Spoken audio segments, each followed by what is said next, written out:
I've got one. 3, 4. I just didn't. Okay, we have 4. Okay, good. Christina's not here? She won't be, but. Yep. Okay. All right. 10-4, good buddy. Yeah. So should I say You she'll know be the song joining? Cowboy? Yeah, All right. We don't have to say anything. Say anything. they don't make them like that anymore. No. All right, let's get going. For those watching tonight's meeting virtually, this meeting is available to live stream via the Park District website. All information about Park District meetings can be found at winpark.org under the Park District Info tab by selecting Board Meetings and Videos. Public comments are accepted in person. A link to the video and audio will be posted immediately following this evening's meeting. To improve the sound while listening to this meeting, please turn up the volume on your computer and turn up the volume on the website. There is a slight picture delay when the video switches between camera views. The audio will remain on during this brief delay. The meeting packet for tonight's meeting is located on the website. For those attending tonight's meeting, the emergency exits from this room are the door behind you or through the foyer. The board asks for your cooperation to maintain decorum. Personal remarks are not permitted, and interruptions should be limited to valid points of privilege or order. Please be considerate and refrain from interrupting board members and other speakers. We are a community coming together to discuss difficult issues in a civil and respectful, that's all right, fashion. Welcome to the April 23, 2026 Winnetka Park District Board of Commissioners regular meeting. I'd like to call the meeting to order at 6 p.m. and ask Saba to take a roll call for attendance. Commissioner Corley, Here. Commissioner Rapp, I'm here. Commissioner Seaman, Here. Commissioner Gibson, Here. Commissioner Tyson is absent with notice. Thank you. Commissioner Root has made a request. Commissioner Cotto is absent for now. For now, yes. Yes. I have a message that should be here shortly. Commissioner Root has made a request to participate remotely for tonight's meeting. It is requested due to a qualifying event under 4.25-B of the Board Policy Manual, subset 3, a family or other emergency. May I have a motion to approve Commissioner Colleen Root's request to participate remotely in today's board meeting as permitted under section 4.25-B of the Board Policy Manual, remote attendance, and in accordance with the Illinois Open Meetings Act? So moved. Second. All right. Do we have discussion on this? Nope. All right. Bring her in. And, we have a roll call vote, please, Saba? Yes. Commissioner Corley, Yes. Commissioner Rapp, Yes. Commissioner Seaman, Yes. Commissioner Gibson. Yes. Motion passes. Great. At this point, I would ask for you to stand if you're able for the Pledge of Allegiance. I pledge allegiance to the flag of the United States of America and to the republic for which it stands, one nation, under God, indivisible, with liberty and justice for all.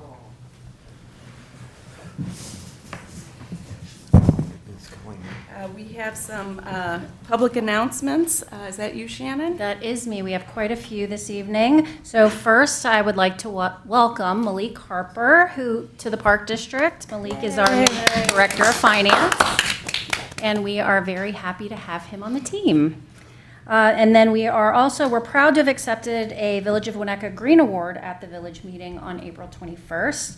This was related to the outdoor tennis court project and installing the LED lighting that is dark sky friendly. The Park District obtained $90,000 in grant money for this project, and we're very excited to see these courts open soon. So we will have that grand opening event on June 12th.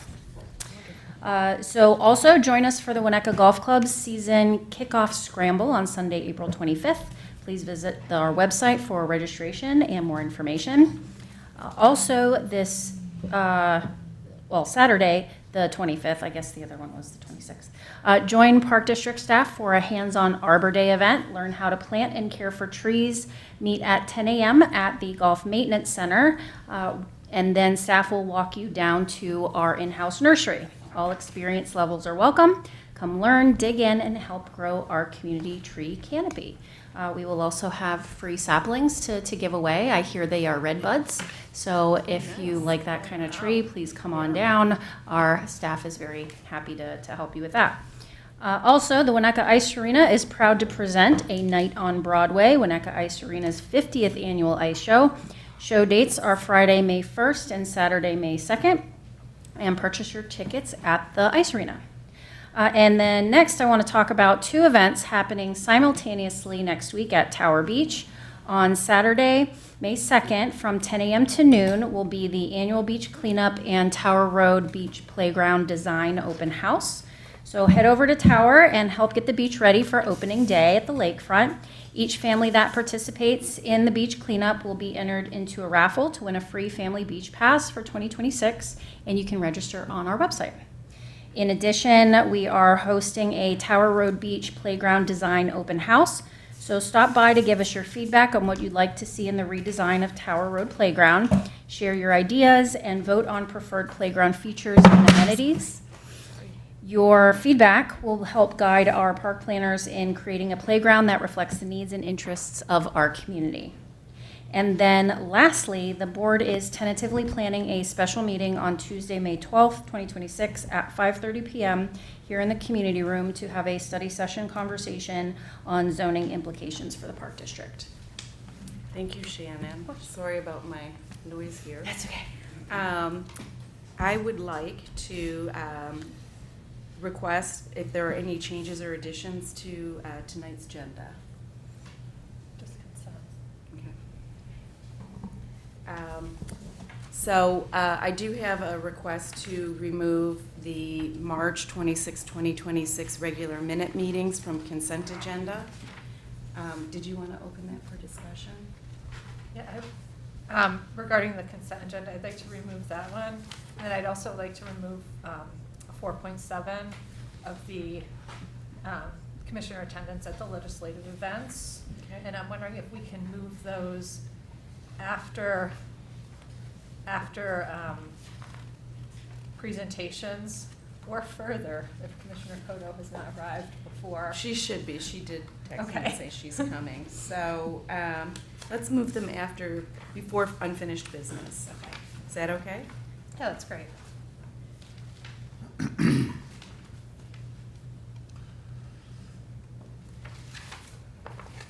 All right.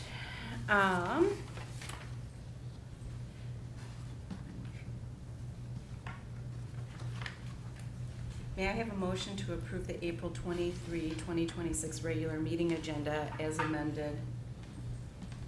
So moved. Second. All right.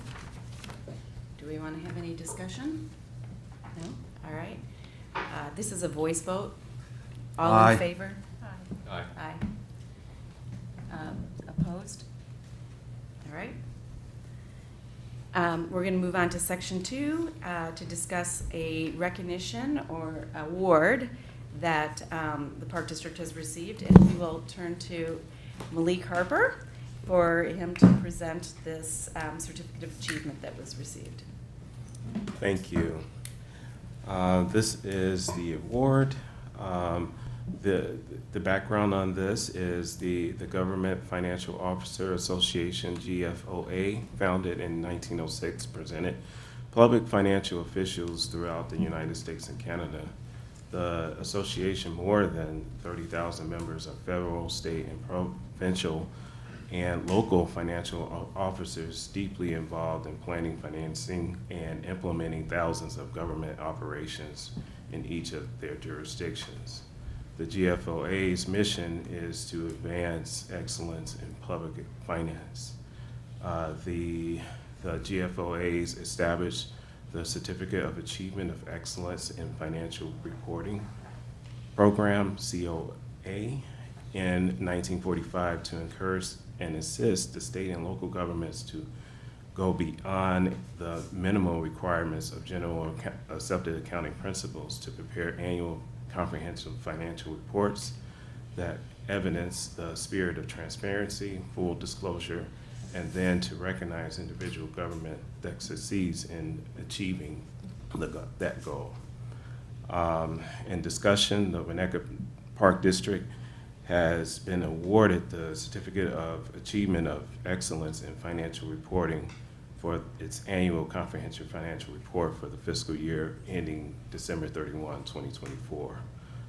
This honor presented by the GFOA represents the highest form of recognition in governmental, accounting, and finance reporting. The Winnetka Park District remain dedicated to maintaining the high standards in financial reporting and hopes this achievement will continue to inspire excellence across local government agencies. There is no financial impact or fiscal impact. In conclusion, the staff recommends the board accept this award and give recognition to Andy Trayton and Assistant Superintendent of Finance Beth Dostert, Human Resource Director, and Taylor Brooks, Office Assistant, for their hard work in helping achieve this award. Thank you. Thank you. Thank you.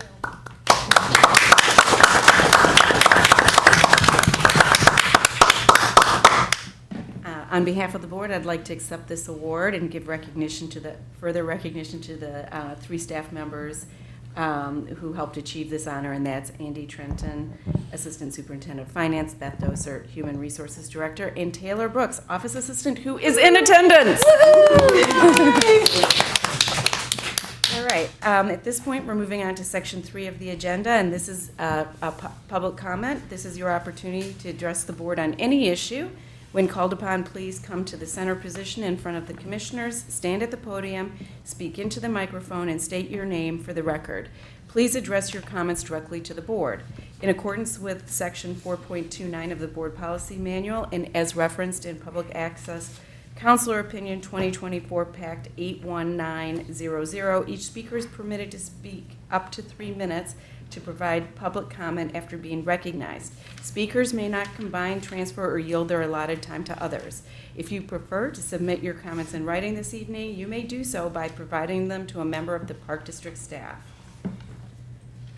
At this point, I would like to ask that those in the second row that would like to make public comment, please step forward.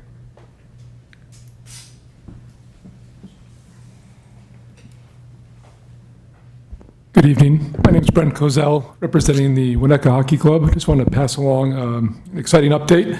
We've partnered with Papa Nicholas Construction Company, the preeminent builder of ice rinks in this area, and they are putting together a mock-up of what a community center would look like, and we plan to present that to the board at next month's meeting. Thank you. Thank you. Thank you. All right, do we have anyone else in the second row? No? All right, third row?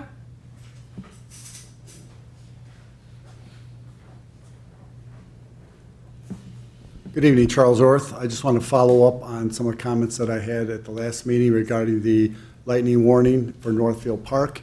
And I know there were some comments and some concerns and some things that we discussed at that last meeting. First of all, there was some discussion regarding worrying about the sound, and if you recall at the last meeting, the actual tornado or the lightning siren went off while we were here in the meeting, and several of the commissioners looked around, and some of the people here, what's that noise? So there was some concern about what it would be like in people's homes, and since we could barely hear it in here, and people are like, what's that noise? The impact, and if you look at what the Edens Highway noise is in that neighborhood, I don't think it's a significant issue. Second of all, there was some concerns that were brought up about money. And I don't think, $6,000 is a lot of money, but in the budget of the Winnetka Park District, it's not a huge dollar amount. Third of all, the residents on the east side of Northfield already pay property taxes to the Winnetka Park District, the Village of Northfield. And so there are plenty, I've checked recently, there's soccer events, there's flag football, there's a lot of events that Winnetka and Northfield residents use at that park. So it's not, just because it's in Northfield, it's controlled by the Winnetka Park District, and it's not something that the Northfield residents exclusively use. Winnetka gets to use that piece of property, you guys own it.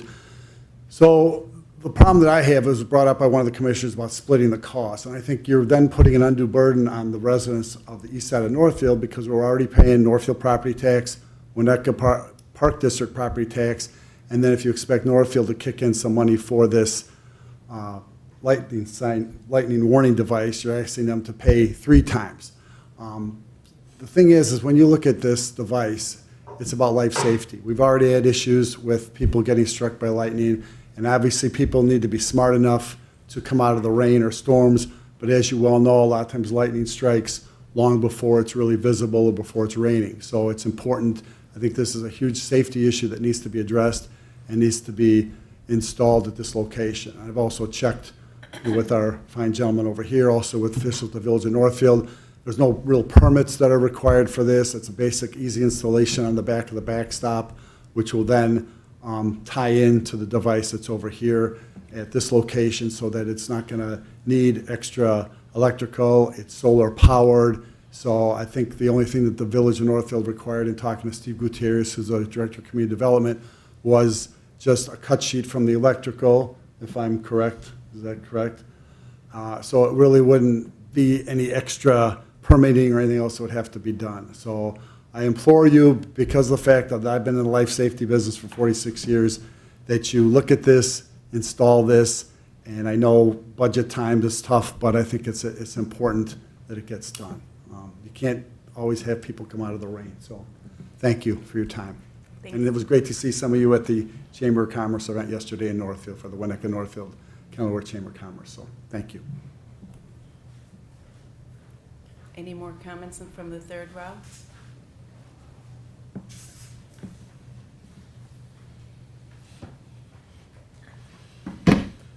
Hello, Ted Winnichenko. So this is a parallel of my comments on Tuesday.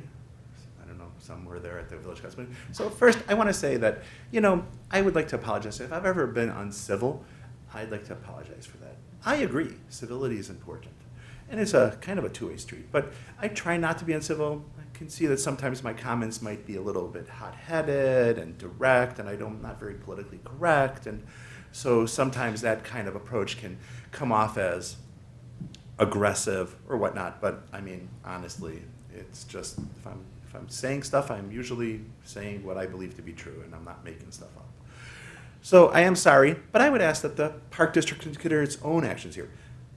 You talk about civility when you talk about public comment. And yet, this Park District, when they were at the Village Council meeting, they had the opportunity the members that were there, had the opportunity to speak at a first public comment session. Then there were public comments for every agenda item. And it was much more open than what has happened here. In the past, there were two meetings a month with the Park District. Now there's only one. In the past, there were 2 public comment periods. Now there's only one. I guess except on those public meetings where you don't want the public to comment on action that you're going to take, and then you move it from the beginning to the end. But that's, again, not very civil. And more than that, this whole 3-minute rule. Yes, there's a rule, and we can talk about the legality of that and the fact that it's really not a firm thing. It's more just the PACS that seems reasonable. But, you also have the opportunity or the ability to let people talk longer. You never talk about that. You never bring that up. But there is that opportunity to speak longer if it's approved by the president. And I think perhaps the most troubling thing is how at these meetings, it's not even the board president or a member of the board, but it's someone else, staff, that will start literally stepping on and talking over people as they're speaking if they go over. And sometimes we'll go over a few seconds. Yes, if you're going over by 5 minutes, that's a problem. But if you're going over by 20 or 30 seconds to finish a point, that seems reasonable. Even in the Supreme Court, when the light turns red, they let the counsel speak for a few extra seconds. So I would ask that civility be considered in both directions. So I did try to talk a little faster because I do have a comment about something else. So I saw this whole Ordinance 504 thing, and I read through it today, or kind of. And why are the parks only open from 6 a.m. to 10 p.m., especially those parks along the lakeshore? Don't people like to go there to watch the sunrise, which often happens before 6 p.m.? Don't people like to go out and see the moon rising over the lake, which sometimes happens after 10 p.m.? Why do we close the parks when the city streets remain open 24 hours a day? Why can't people walk through a park? Ordinance 504 says you'll be in violation, and ejected. That seems to be a problem.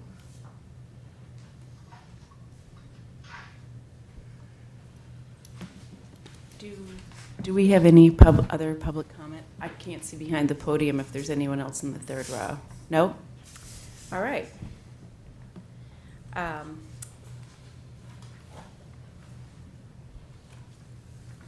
Okay. Subject to the request for removal of 2 specific items from the consent agenda for individual consideration, we will act on the following items with a single vote. 4.2, March 26, 2026 closed session minutes. 4.3, March 2026 financial report. Section 4.4, truck replacement unit number 12, 2019 Ford F-150 XL Super Cab. 4.5, ordinance number 2026-001 surplus watercraft and accessories. 4.6, door and window replacement project dash recreation field office, and that's it. May I have a motion to approve the consent agenda as amended? So moved. Second. Do we have any discussion on this? No? All right. Can we have a roll call vote, Saba? Commissioner Cotto? Yes. Commissioner Rapp? Yes. Commissioner Seaman? Yes. Commissioner Corley? Yes. Commissioner Root? yes, And Commissioner Gibson. Yes. Motion passes. Thank you. As we move through tonight's agenda, I'd like to ask commissioners to keep comments to 3 minutes per item unless otherwise noted, with 1 opportunity to speak on each item. If there are matters that require additional follow-up from staff and cannot be addressed immediately, those items may be tabled by a majority vote, board vote, to a future meeting. I think I want to say postponed instead of tabled. It's important that with respect to the time of our community, that we respect the time of our community staff and fellow commissioners while ensuring our discussions stay focused on board level decisions that best serve our community. We are now moving on to section 5, presentations. And at this point, I would like to ask, we're going to section 5.1, sponsorship request, Alliance for Early Childhood. And we are going to see if, let's see, Elise, are you going first, or will you go right to Carly Anderson, or Andrews? Carly Andrews.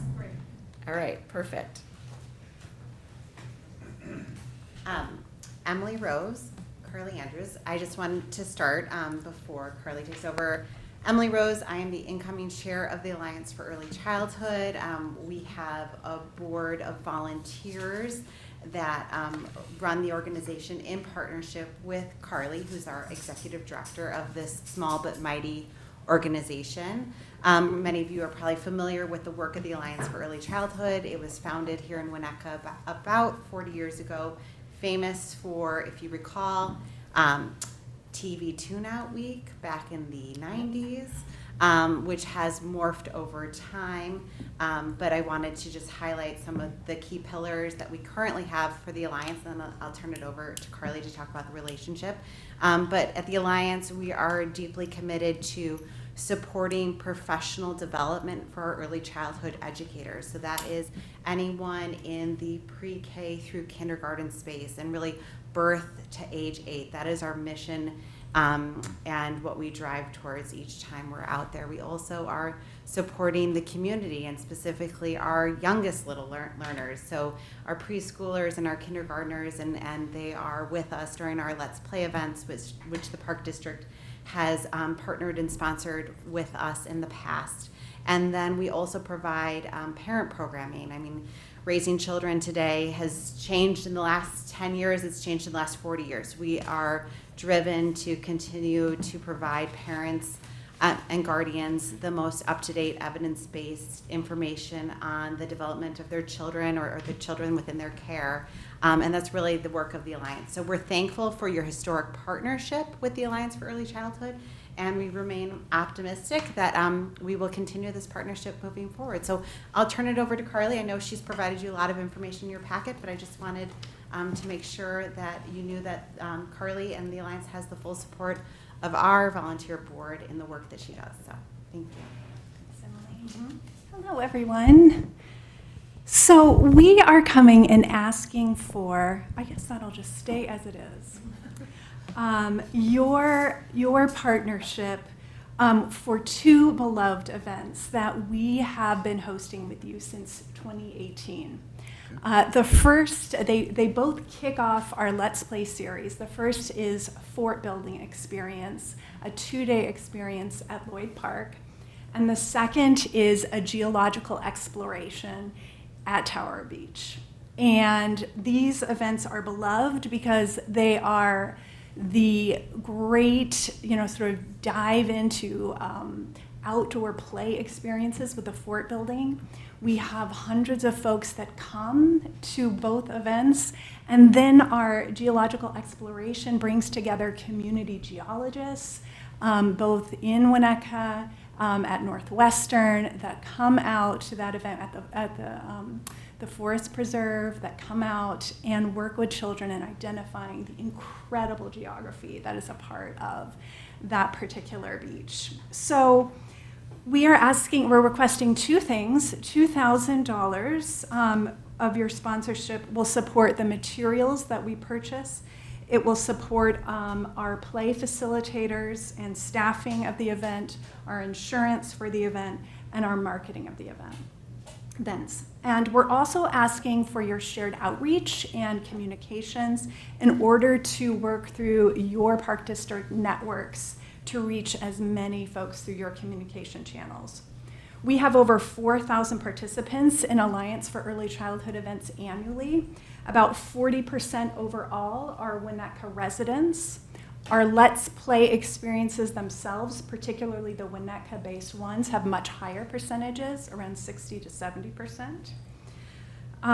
We recognize the Park District and would continue to do so in a number of ways. First, by ensuring that your logo is a part of all of Alliance-based materials that go out to our networks, and add with whatever it is that you want to highlight about your youth programming in 3 of our publications, and so on. Those are all listed in your materials. As Emily said, your partnership has enabled us to bring so many wonderful experiences to families within this network, and we would love to continue with that. And let me tell you the why real quickly. Having a fort building experience at Lloyd Park gets people out of their house. It gets people in the natural world, and it gets them playing together. And this is an experience where you see the children in the flow of play, but you also see the dads and the grandpas and the grandmothers in that flow. And we know through consistent 30 years of research on young children's development that when they are in caring, steady relationship with the people in their lives, that their outcomes are so positive. So that's what we want. We want to lower the stress level. We want to increase the play and fun, and kick off our Let's Play experiences with these 2 events. All right. Do we have any questions for Ms. Andrews? I'll just say thank you for coming. My children participated in both of those events. Oh, and they were a wonderful. treasure. So Wonderful. I'm delighted that they're continuing to go on in the parks. It was a really great introduction to the park.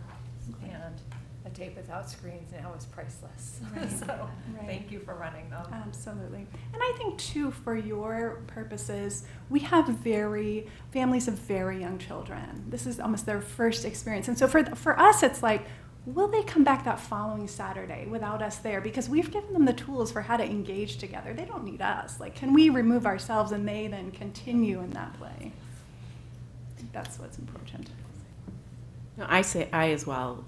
My kids didn't do the geological survey, but they definitely did the fort building, and that was a very favorite endeavor. So thank you. You're so welcome. Hey, I have a question. Yes. What's your annual budget? What's your annual fundraise budget? Other than the Winnetka Park District, I'm assuming you go to some of the other taxing bodies. Yes. What's the percentage of your fundraising that's private? I remember when the kids were in Washburn or Skokie, and we'd Yeah. get the mailings and we sent a little money in. But could you give me a little feel for the fundraising breakdown? Yes, we have a large part that just of our revenue base that is donors. And then we have a large part that are local grants that support our work. Okay. Local, So, meaning? yes, Nutria Township. So our sponsorships provide a really vital revenue base for us to be able to continue with programs like these that are free and open to the public. And so the individual donations, are they consistent with the participation? These Let's Play are 60, 70% Winnetka residents, is that? Yeah, so, maybe I Is that a can add some color. Yeah. I can probably just shoot a little, I'll just tell it to you honestly. Our donor base has continued to dwindle.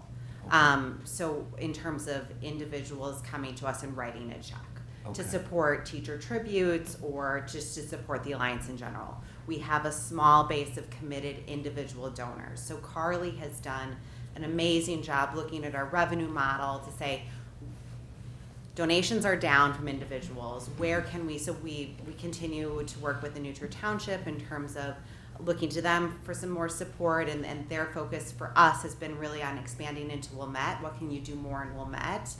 So we've been doing that. And then the other piece that Carly didn't mention, but that she has spearheaded is we host an annual professional development summit at the Chicago Botanic Gardens that hosts about 350 early childhood educators, and it's really hard to find professional development for that group. So that has allowed us to bring in some revenue that we aren't generating in the individual contributions, but our budget is small, and we work to like the penny. There is no surplus. We have one restricted fund from a longtime director of the Alliance for Early Childhood, but that is restricted in terms of it's allocated for if we were to pursue a brick and mortar type setting. It's not something that we can tap into for operations or any other kind of day-to-day pieces of it. So it's always great when we're not in the red, but we're often operating in the red on an annual basis. So Okay. Thank you. that's just the truth. Yep. Thank you. Yeah. I went to your website, Oh. and I see that you have 8 other donors in the gold category, so that's $16,000. And you have 4 other donors in the silver category, which is $12,500. So you have $25,000 from your Alliance sponsors. You have 42 Alliance members. I imagine that those people also pay a contribution fee. They pay a membership modest, fee. Yeah, Yeah. membership fee. And then you have 29 community partners and 33 teacher tributes this past year. So for a young age group where people move out quickly, I mean, once they're in 2nd grade, they're kind of out of your market. I think you've done a good job in hanging on to groups of donors. So I went last year to the geological excavation, and I think you were there too with Charlie Shabika, and it was well attended, very interesting, and I enjoyed it. And obviously we did To You To Know as with my kids. So thank you very much. I think it's an underserved population. It's a great connector and a great community builder. Thank you. Do we have other questions? No? Well, thank you very much. All right. Thanks, Thank guys. you. Do we need to Yeah, I don't have a motion in here, but don't we have to do a motion? If you would like to. Yeah.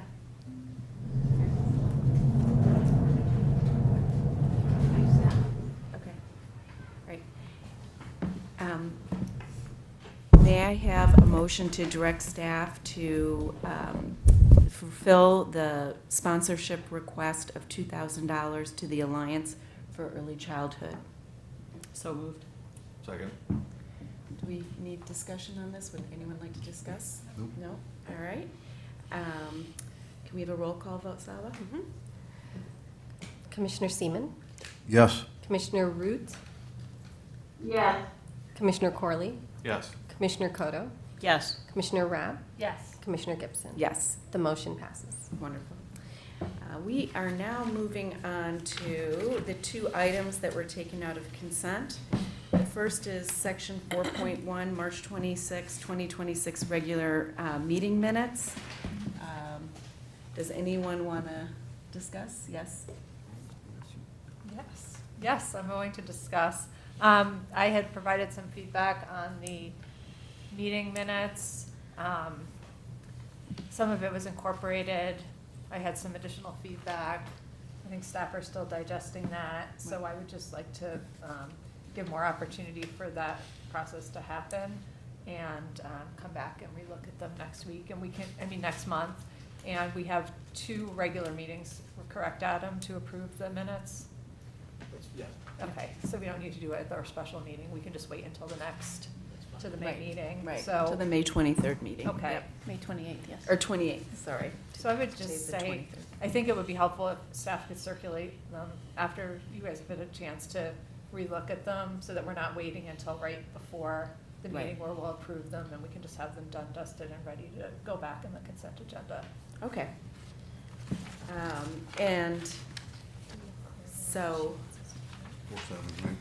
If I could ask for clarification, we did make the changes that were requested. So if there could be clarification on what else needs to be adjusted, that would be helpful to staff. Okay. I sent an email this morning, and I would just like to see more of the commissioner comments incorporated in that section. I think we had a lot of comments about, what we're kind of looking for through the process for the Skokie Playfield Master Plan. And I just didn't feel like it came through as strongly in the minutes as it did in the meeting. yeah, I went back and listened to the meeting, and I think that it could be more set out in the minutes that reflects sort of commissioner comments regarding steering committee and so forth. Still Okay. not, yeah. Is that the only item? With regard to the minutes, or do you have other items? So what I, In regards to the minutes, that's. Yeah. the what I had initial one. incorporated, or put in my email is just a reference, Commissioner Kodo had what I thought was a good suggestion for a study session. Commissioner Seaman had comments, expressing a desire for the process to be as open as possible. I had comments about, the importance of the broad public engagement and the need to address the parking. Commissioner Root confirmed that the, feasibility of putting a pool somewhere on the campus be addressed as we go through and look at the site, whether it's even possible. So I just feel like another Is this listen to make sure. something that you would like us to paraphrase, or is it something that we can address in a timestamp? I would like to have the substance. I felt like there was an overwhelming, desire to be engaged. I don't know that we settled on exactly the exact model of engagement, Right. but I just didn't feel like that was coming through. So I feel like, I personally would prefer to see a paraphrase and a timestamp, just so that it's memorialized, but, Okay. certainly others might have different opinions. I don't have an opinion as to whether or not it needs to be paraphrased as well as time-stamped. I'm not sure that I understand really the difference between the two, so I will. Well, paraphrase is writing it in the minutes, and Right, I get it. timestamp, we would Yeah. just reference the Reference timestamp rather than try and Yeah, summarize what the Right. intent was of commissioner comments. yeah. It might, timestamp might be good, so that it's very precise.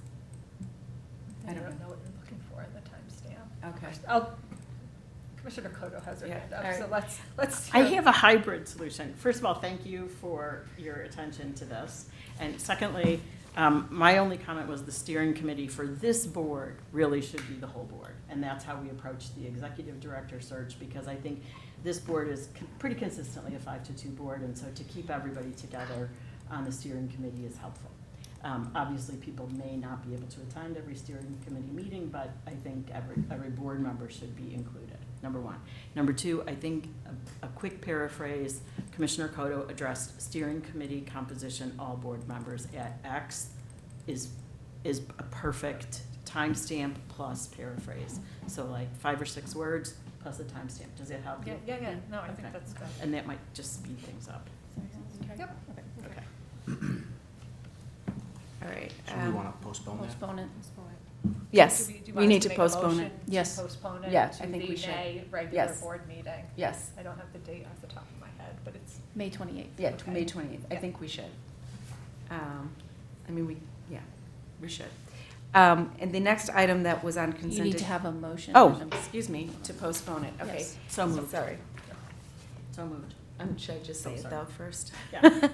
May I have a motion to postpone the adoption of the March 26, 2026 regular meeting minutes to the next board meeting on May 28, 2026? So moved. Second. Okay, do we have some discussion here? No? All right, could we have a roll call vote, Saba? Commissioner Corley? Yes. Commissioner Seaman? Yes. Commissioner Rapp? Yes. Commissioner Root? Yes. Commissioner Koto? Yes. Commissioner Gibson? Yes. Motion passes. All right. Now we're moving on to another item that was taken out of consent agenda, and that is section 4.7, approval of commissioner attendance at IEPD legislative events, May 5th to 6th, 2026. Want me to just Yes. take it? Yes. First, thank you to Commissioner Kodo for going. That's a nice Springfield's thing. lovely this time of year. Yeah, that's good. Thank you for representing us at the IAPD Parks Day. I believe you've attended this conference before, and I just wanted to view on, did you have any key legislative issues that we should be aware of? Like, what, do you have an agenda? Do you have, like? I do. Okay, I thought you might, and I'm, like, this is good. Number one, I've never gone to the Parks Day at the Capitol. I've gone to the dinner and then driven home after the dinner. And then I've gone to the dinner and stayed overnight for the legislative review 3 years ago. And I think now doing the complete package makes more sense, and there's less driving at 2 a.m. in the morning. No, that's good. So the one thing that I think we want to be aware of is the background checking, which is currently, we do a lot of background checking. We do extensive background checking. We do more than is required. And the current, one of the two bills, one in the House and one in the Senate, are requiring some random checking. So we like to do our checking in an organized fashion. We like to go above and beyond. We like to investigate anything that comes up. So that's one big legislative issue. And then, obviously, I'd like to understand how the agenda is shaping up from when we all went to the conference in January. So, but I will report back. And I brought samples of my work from my previous 3 years of conferences because I was concerned that some of the newer board members may not know that I write it up and I share it, and I'm happy to do so. So I will do that again. So, but I would be happy to be joined by a partner. In terms of legislative issues, IEPD sends out a routine Yeah, no, I legislative see update. that. I just So- didn't know if we had any, that, like, were on your hot Yeah, list. that one's for- on our radar. Okay, no, Yeah. that's good. Yeah, because camp is approaching, so we need to know what we need to do. Thanks. The e-bike legislation having Yeah, consent, that, just yes. so you know. Yes. All right. Okay, excellent. Do you need me to make a motion? Or are you Sure. making- I would like to make a motion to approve commissioner attendance by Commissioner Kodo at the IAPD legislative events, May 5th through 6th. So moved. Second. Commissioner Corley? Yes. Commissioner Gibson? Yes. Commissioner Seaman? Yes. Commissioner Rapp? Yes. Commissioner Root? Yes. Commissioner Koto?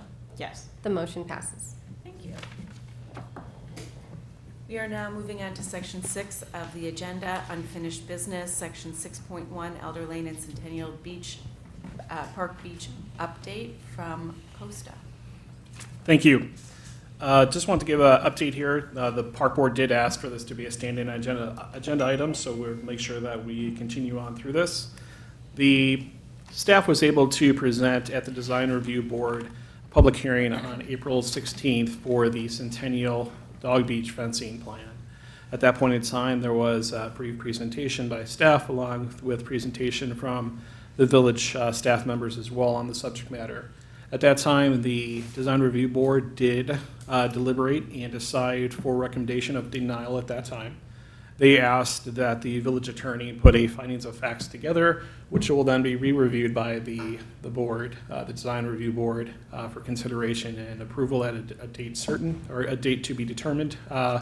Whether that is going to be an additional meeting that's put under their calendar, or at their next meeting, we're not quite sure yet. We're waiting to hear back. As soon as we have that information, we will share that with the board and the public, of course. And as we continue to progress down that path, we are anticipating to get in front of Village Council to present our plan for the Dog Beach fencing, both the previous plan and the amended plan, for consideration at the next available meeting when we are put on the docket. The docket is put together by the Village Council President and the Village Manager. So once we have that information, we'll share that with the board as well. Otherwise, at this time, staff is still trying to get together the original master planning efforts for Centennial and Elder. We're trying to figure out ways to accomplish that. And once we have some information that we can report back on, we will to the park board in regards to consideration for our next steps forward on that path. Other than that, I don't have any other updates at this time. If there's any questions that I can answer, I'd be glad to. Do you have a question? Yeah. I had a couple of questions and I had a couple ideas I was just going to throw out for people to think about. 3 minutes. 3 minutes. You're cutting into my time. Reclaiming my time, right? And Taylor will pause it for the responses. So the vegetation cleanup that we had talked about previously, I know that you would come to a resolution with the village. Is there a time when we should expect to see that happening, starting? Yeah, we're going to be sending that information out to a bid here once we get that finalized with the village, and then off to the races with that. There's opportunities with coastal grants that sat in on a webinar yesterday to potentially look after funding for that cleanup as well. So we'll look into those options as well. Okay, but we had budgeted something for it, correct? We didn't budget for it specifically, but we were going to plan to take it out of the monies that was budgeted for the overall plan for the Elder Centennial. Okay. And then our website, we're starting to lag a little bit on some of the materials, so I didn't know if that was something that was being held until the park planner joins, or if there were some updates. I think it stops in February, so under the Elder Centennial Plans and Projects section. So I just wanted to put that out there. Then, as I was preparing for other sections of our policy discussion, I observed that in the village code, there was a temporary use section in the zoning code, and it was used for tents by schools during COVID. And I just wondered if that section of the code was something that we, could consider to have something that is, truly temporary if we run into a situation during the summer where the dogs and the beachgoers at Elder becomes a problem. So I just wanted to, just put that out there for another idea to try and address our situation. The other idea that I thought that I could throw out is just, is there a way to put just some signage for the on-leash dog area to encourage people to go to the right when they come down the stairs, so that there's a little buffer zone for in between where the dogs are and then Elder, so that if one happens to be off leash, they have further to run before they encounter beachgoers. So those were two ideas I just wanted to put out there. I know the staff are always having conversations. I know commissioners sometimes have chances to throw out ideas. You see someone at the Grand, whatever. So so I just wanted to put those out as potential things that maybe something could stick or work. Okay. Thank you very much. Thank you. Any other comments with regard to 6.1? No? We're moving on to section 6.2, the Northfield Park Lightning Detection System Review, and this is Costa. Thank you again. As discussed already during public comment and as reviewed at the last park board meeting, staff did further investigate the opportunity to put a lightning system in for Northfield Park. We did identify two different systems, one being a periweather system, which is not something that we use currently, but we investigated what that looked like, as well as our current system of ThorGuard. At that time, we did recommend to the park board to further investigate what ThorGuard would be to invest in for Northfield Park, to put that into practice. The cost for that, which it would include the remote receiver computer, the external horn cluster, the 12-volt solar charging system, the solar panels for that, the hardware mounting, and the RF antenna with freight, comes to about $5,025. And then there's also $1,300 for installation of those materials as well, bringing the total to about $6,325. So that's where staff has identified as this being the best option, the lowest cost and most effective to be able to achieve this goal as asked by the park board. As we look forward to putting this into practice this year, this was not something that was budgeted for, so we would need our park board direction on how to proceed with that if so inclined to move forward with this project. Staff would recommend to transfer funds from the recreational reserves to account 1200-60246 for lightning protection to cover this cost. The cost, we would anticipate it not to exceed the $6,325 and potentially reduce that by some value engineering that staff could do to make the installation of the product itself versus bringing in the third party. So those are some options that are on the table. I'd like to bring it back to the park board for further consideration and direction on how to proceed on this matter. I'm sorry, could you repeat, one option is to have staff do the installation? I'm suggesting that the price could come down Oh, okay. if staff is able to make the installation. I'm not saying that we could, but we believe after further investigation that could be a possibility. But once again, with the timing of putting this in play along with the rest of our tasks in the agency, it could be a little challenging to find the time to do so. Okay. I do have two questions. The first question is, I can't recall from the last meeting, when is it that you think that Winnetka Park District will do a total overhaul of its ThorGuard system? Right now, our system is operable, and we kind of earmarked 2 to 3 years from now. Okay. So we'd be looking at budget at earliest 2028, but probably 2029 in that capacity. So if you think about that cost per year, anywhere between $2,000 to $3,000 per year if we were to run the 2 or 3 years out. Okay. And one of the other things that we discussed in the last meeting wasn't really public engagement, but public notification for surrounding homeowners. And that's something that we, said we might want to do. And when we do that, would we have a time period by which they had to respond if they had any issues? How would that work? So reaching out to Steve Gutierrez, who is Director of Planning and Community Development for the Village of Northfield, discussing the matter with him, there is no requirement of public notice for this type of system. I also reached out to Bill Byron because they were the last ones to install a lightning detection system, and oddly enough, it was ThorGuard, over at their campus in Northfield.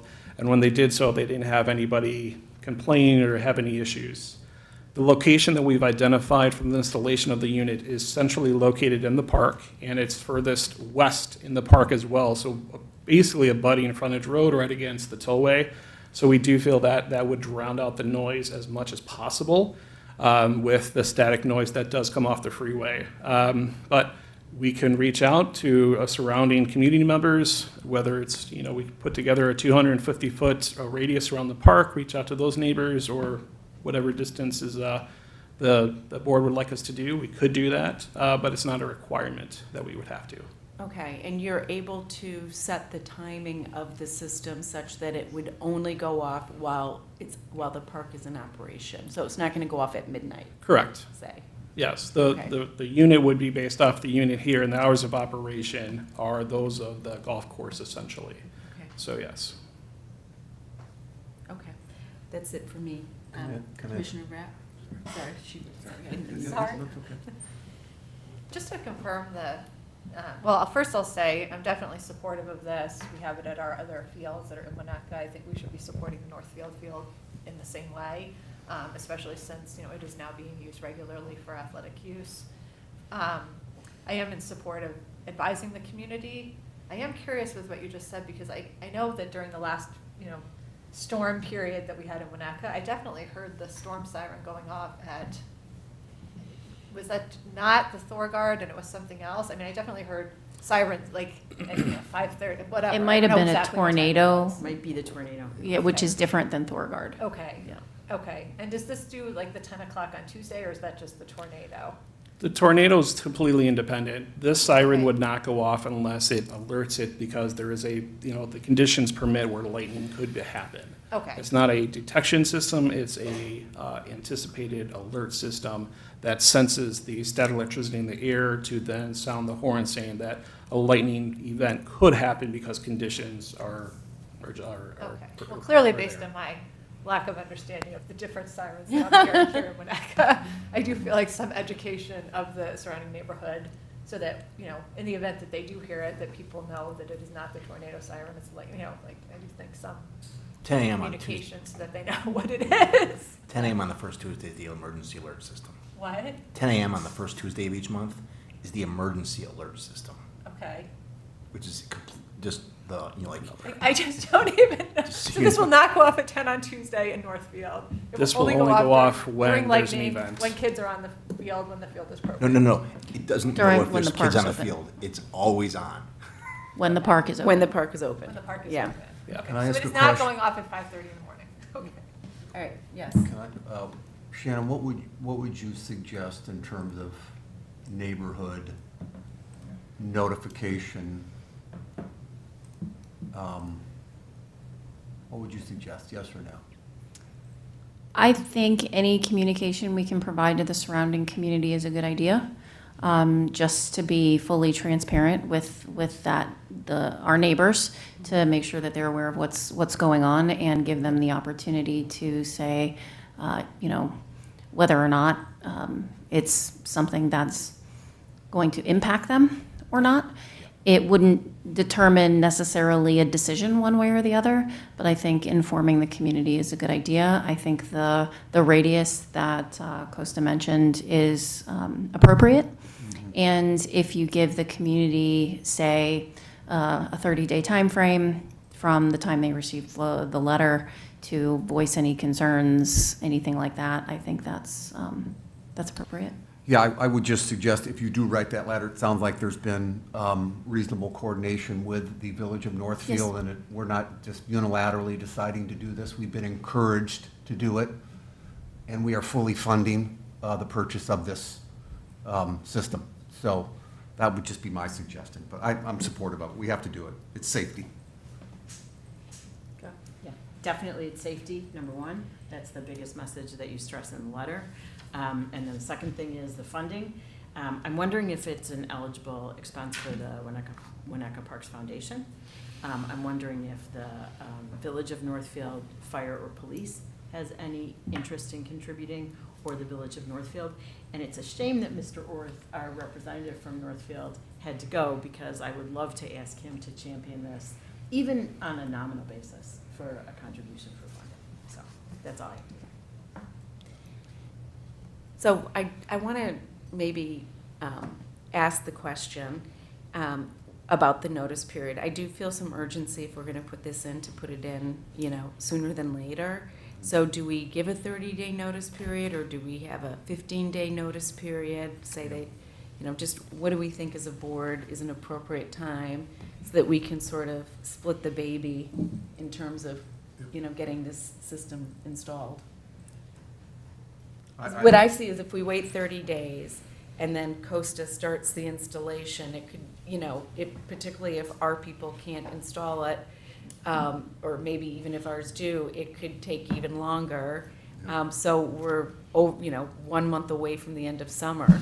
So I'm thinking, we actually look at maybe giving a 10-day comment period or something. Send the letter out and have 15 days from the date the letter is deposited in the mail to make comment. I don't know. I think that's practical. I think Okay. that's a good practical solution. And the other thing is, we can ask Charlie Orth if he would be willing to be referenced on that letter to answer any questions. Because he's the rep and he brought it to our attention, and Right. he lives right in that neighborhood, so I'm sure he'd be happy Just a thought that, like, I had interpreted his comments less in an official capacity and more in a resident capacity, so I just think we need to be careful not to put him in an awkward No, you just ask him. position. If he doesn't want to do it. he doesn't want to do it.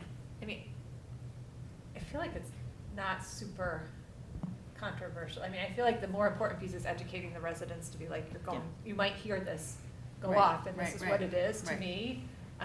Right. I'm fine with the notice period, but I would love to be able to, like, be able to time it so that we could approve it at our special meeting so staff can get going? Or Yeah. would we want to give a provisional approval tonight, subject to, you know, discuss, if we need to discuss it again at the special meeting because we've received comments, we could certainly No. onboard those, but I mean, I think we, I'd like to get it. Yeah. I mean, I think we done. approve it. Right, go ahead. David? This is a notification to the community that we are installing this We're doing- safety system. That would be my suggestion. Correct. I agree, 30 days seems long. We should approve it tonight.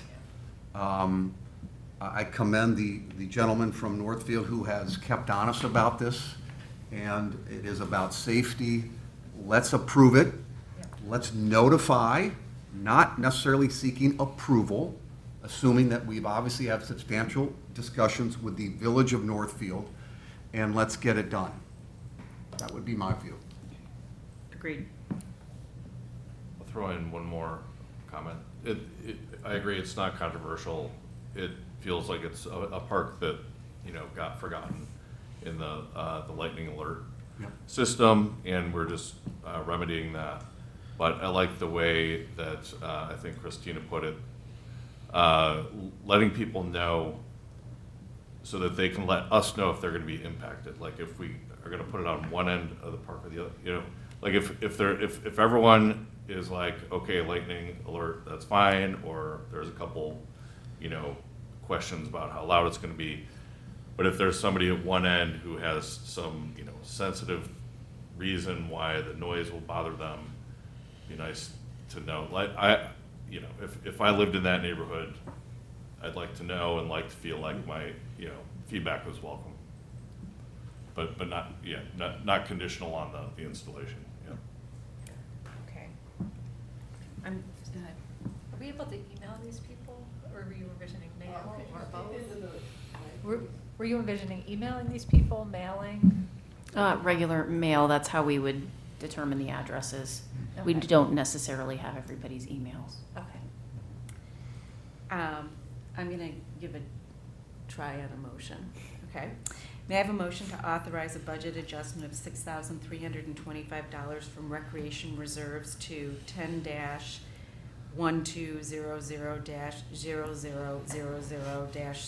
10-1200-0000-60246 for the purchase of the lightning detection system as presented, comma, provided staff will send letters to surrounding residents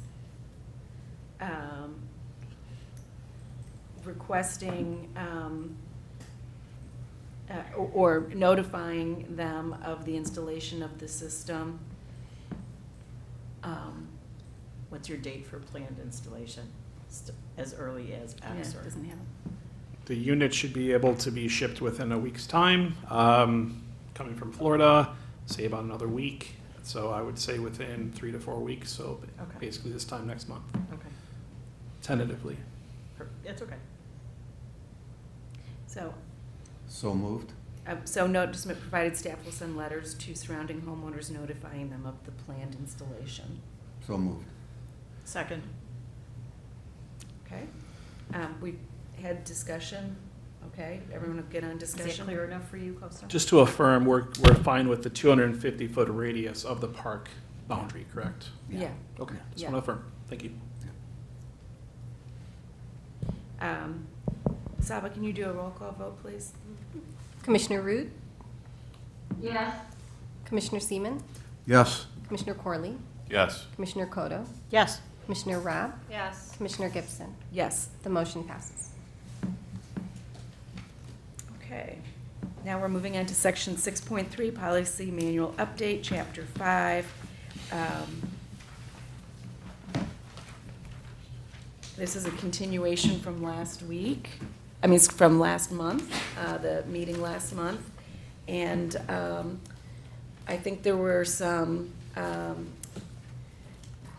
we postponed it to this meeting just because of time constraints. And I think there are going to be some comments with respect to section 5.01 to start. Shannon, did you say anything about the memo? Do you want to? I'm missing something here, yeah. Yeah, Shannon, you want to present the memo? Sure, of course. So with Chapter 5, this is the start of review of the policies in Chapter 5. Something new that I have provided in this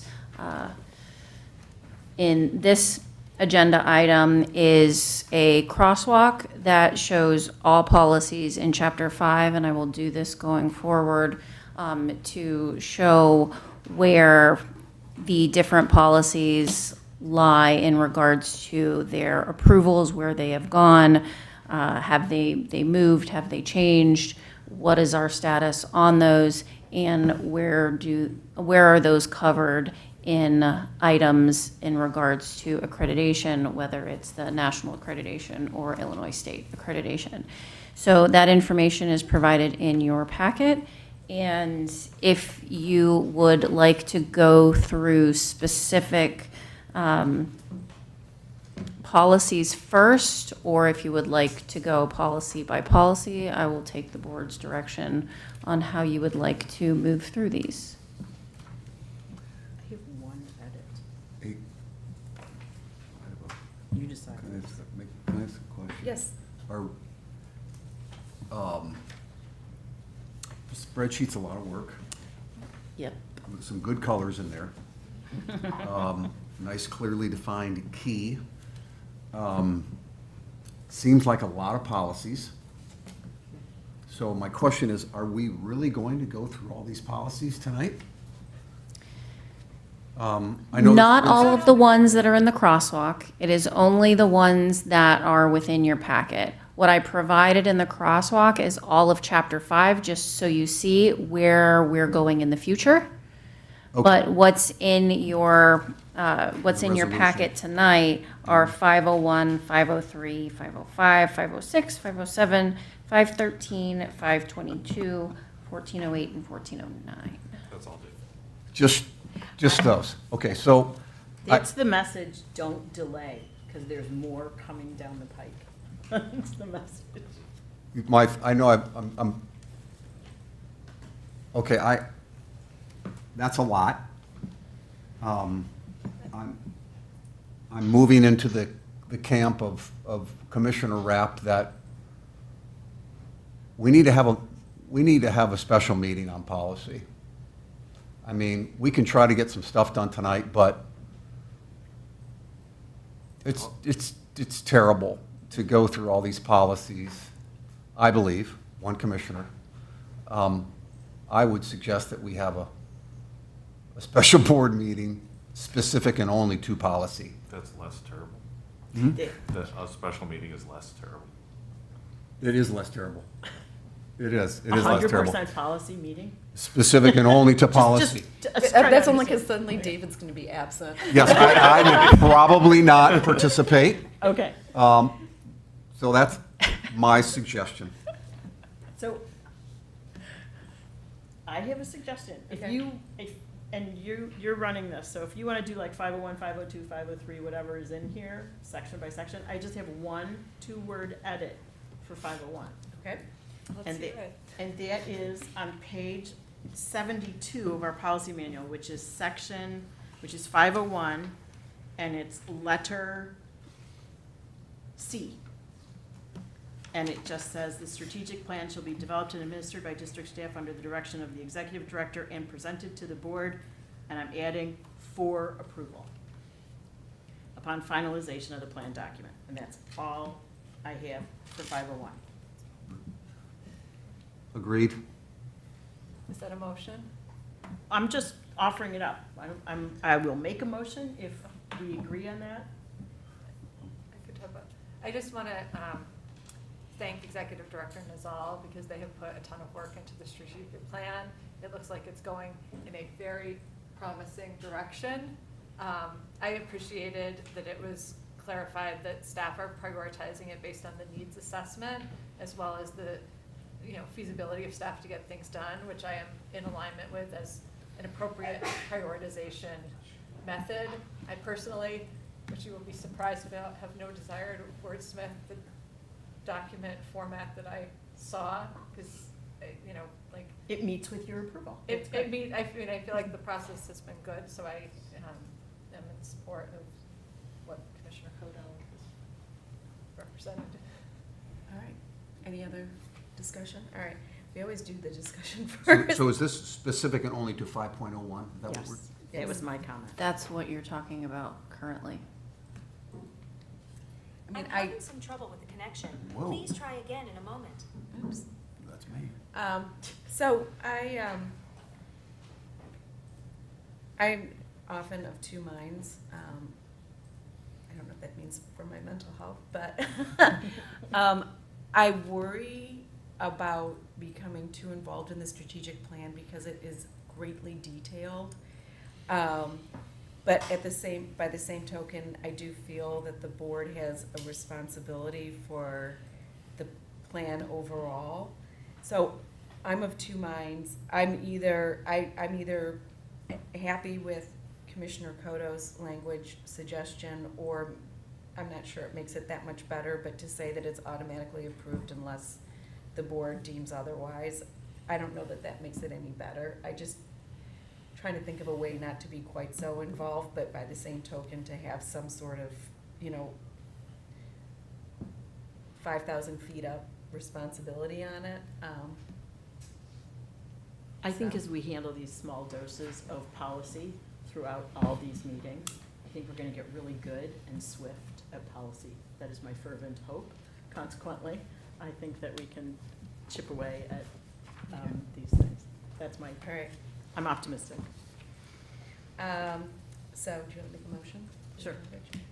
I move that we approve section 501 of the policy manual with one addition. In section C, in the last paragraph, we add, and presented to the board for approval, those two words, for approval upon finalization of the plan document. So moved. Second. All right, we've had discussion. Everyone feel fully discussed?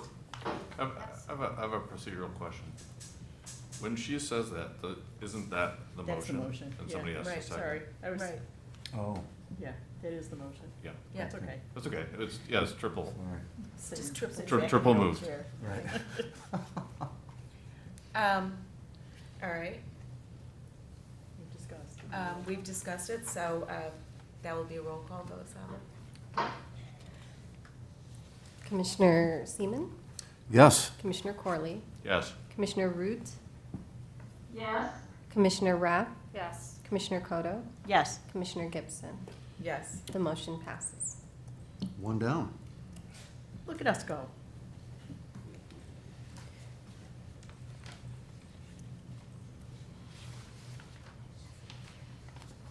Five oh five, I have no changes. I have no changes. I don't either. Excellent. There's also 503. What about 503? Yeah, I've got 5. Oh, sorry, here. I turned my pages too quickly. I had no issue with 503 either. Okay, please speak into No, the mic. I had no issue with 503 or 505, Five. yes. Same. Do you want to knock those out with the motion too? Yeah, I was gonna see where we Are we- stop with comments next, and then I'm gonna congregate them. Could we just make a list of who has comments on which ones and then take it that way? Like Okay. if there's one comment left, then we can just do that. That's a good suggestion, Commissioner Corley. Thank you. All right,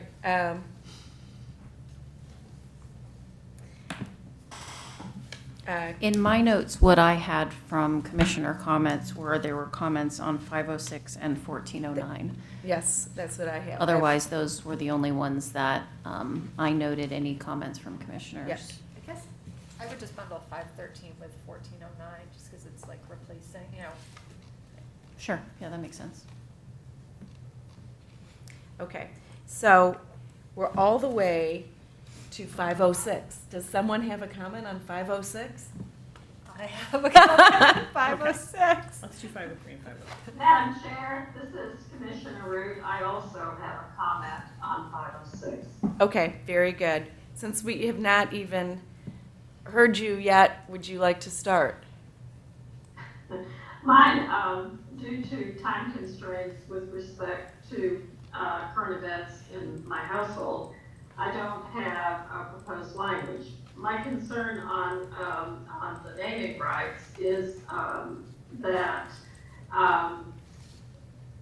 the executive director, certainly as part of her position, would commence negotiations and review terms, more or less a term sheet.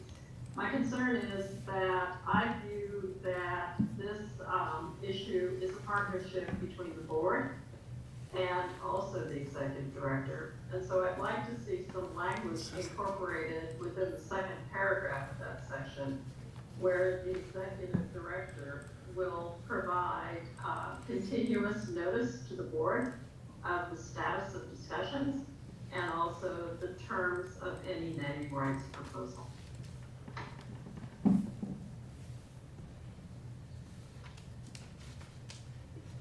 President Gibson. Commissioner Root? Yes. Yes. A draft was circulated, and under section D, number 2, it says the board authorizes the executive director or assigned agent of the Park District to conduct preliminary discussions and negotiations with potential naming rights partners when deemed appropriate. But then number 3 is any naming rights agreement shall be documented in writing and approved by the board. So is that the area where you feel like it needs just another?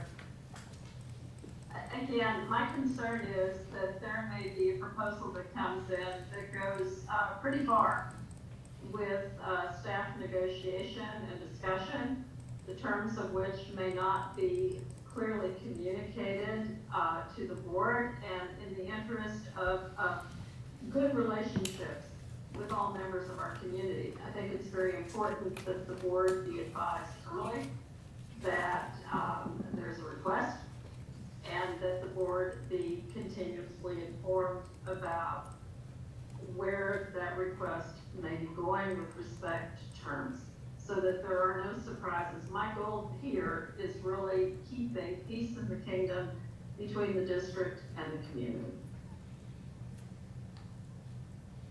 But if the board doesn't like it at the end of the day, we can suggest alterations, we can decline it and suggest alterations, effectively entering into the final negotiations with the donor. I comprehend that, Commissioner Coto. My concern is that these rights can be a very sensitive issue and have been historically in this community. And so I think it's very important that the board is continuously involved in the process. And again, this may be of interest currently. It may not be. It's just, I think that there needs to be greater detail. And I said second paragraph, I'm sorry I did not have time to suggest language other than to say that the executive director will be in continuous discussion with the board of the status of any naming right proposals and the terms of the specific proposals. Okay, Cynthia, we have that comment noted. Cynthia, do you have some comments as well? Yes. Miraculously this afternoon, I was able to type up a sentence to add, so I will circulate here. Let's circulate that. I did a little benchmarking with the Highland Park policy manual. There were a lot of things that I liked. Edie Mazel distributed that to all of the members. There were a lot of parts of it that I liked, but I have, in the interest of moving forward, distilled the parts that I liked into this one sentence. Specifically, that park property should be named only after discussion by the board, yes, open discussion by the board, and a wait of at least, I would suggest 90 days. I put in my draft language a placeholder so that we can, discuss that if there's interest. And then a 2/3 affirmative vote is needed to name, I think I missed a word, is needed to name a park property. And this is, I think my intent was to have it similar to the language that Highland Park uses for ease, because we share. Just Attorney. throw approve in there. Needed to approve the It's name of needed the to. property.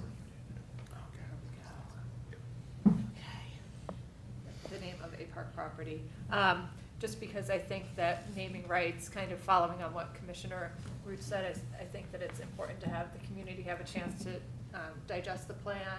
And I think it's, it's a long-term decision. It's part of our identity. I don't think it should be something that should just be scraped by with a 4-3. I think, 5-2, 6-1, a higher standard will ensure more community buy-in, which I think as we move forward with projects, that's a positive. So those were my changes. I'm happy to make a motion if we want to discuss it after a motion or have discussion now. But I mean, I think, I know there's a potential concern that, if the naming rights proposal comes in, we need to vote on it right away, we need to lock it in. But really, if someone has a good intent on a naming right, I think, their name's gonna be on the building. It's not gonna be a secret who gave the money for whatever purpose it was. If they wanted to have it, be a secret, there's always the option of an anonymous donation. But I think giving the community the chance to respond and giving, as board members some time to consider it properly, I thought this seemed like a pretty good approach to balance those things. Okay, Commissioner Cotto? I have a question for Commissioner, or Executive Director Nizal. I got a promotion. I anticipate that if you receive a donation, if somebody comes to you wanting to make a donation, you would either put it in your Executive Director report if they agreed, or you would send an email to the board saying this is a possible donation that we're trying to nail down, and these are the terms as they come out. I mean, it just seems like that's been our pattern for most of these things in the past. And so I would say that there's a lot of different situations. Not everything is related to donation. Yeah. And we have a separate policy in regards to donations, which require board's approval and all of that for a donation if it's over a certain amount. And I would imagine if someone is requesting to name a facility, that it would be over my authority anyway. So the other things that could come across that I've seen in my career is someone may want to name a facility after somebody who's passed away, or somebody that is a prominent figure in the community, something like that. So it doesn't all have to be a transactional. Right. So I would say that pretty much, I mean, anything that someone's going to say, hey, I would like to name the park after myself, that I would absolutely, that would be something that the board would be informed of. Yeah. Anyway. I think the wording here captures the correct authorities, giving the board final authority. I like the waiting period. If we discovered that this person is on his or her way to jail, we might want to turn down the donation. And I'm torn on the supermajority and the voting, but I like the waiting period. I think 90 days is fine. I think the language as it stands is fine. And then the supermajority, I could go either way. So that's my summary. But I think we could approve this because we're very close. And I think everyone understands Commissioner Root's concern. And I think this language and this executive director and the board itself would want to protect the Park District from any accusations of lack of transparency. So I think we can count on them to act that way. Any thoughts, Adam?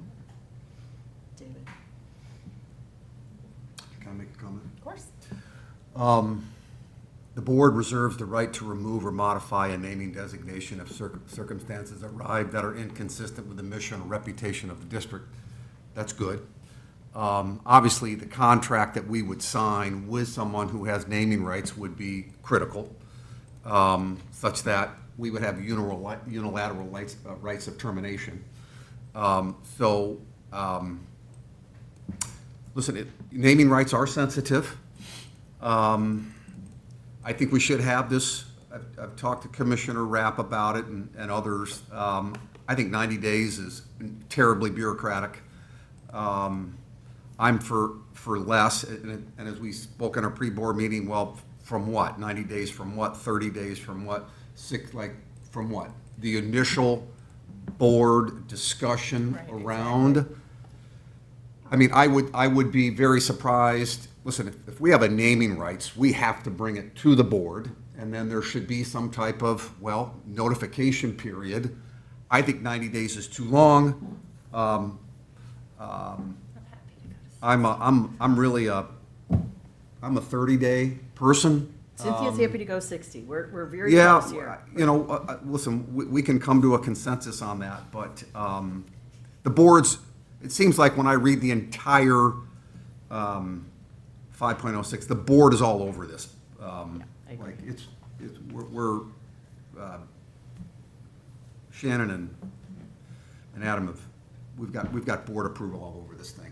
Yeah. So, Just- I guess I'm a 30 to 60 day notification person. I do have an example of a memo from Highland Park for one of such donations. If that's helpful, I'm happy to. Does it have It's just an example. So Yeah. they had a board memo, they approved the agreement. Maybe Adam worked on it. This one was from 2022, maybe not. But, and then from that period when they approved the agreement, then they started the 60 days so that people could come back with comments or From the date that they approved it, I'm sorry. even the date that they approved the Okay. agreement. All right. how often do we name things? Like, how often does this happen? 90% of our parks are named after their location. Yeah. This one. It's a rare, it could be, I think Nick Corwin Park is our only named I'll park. change the names, but it's pretty funny. This is a request to name the baseball field at John Smith Park to the Bob Norwin baseball field. So it's like layers upon layers of names.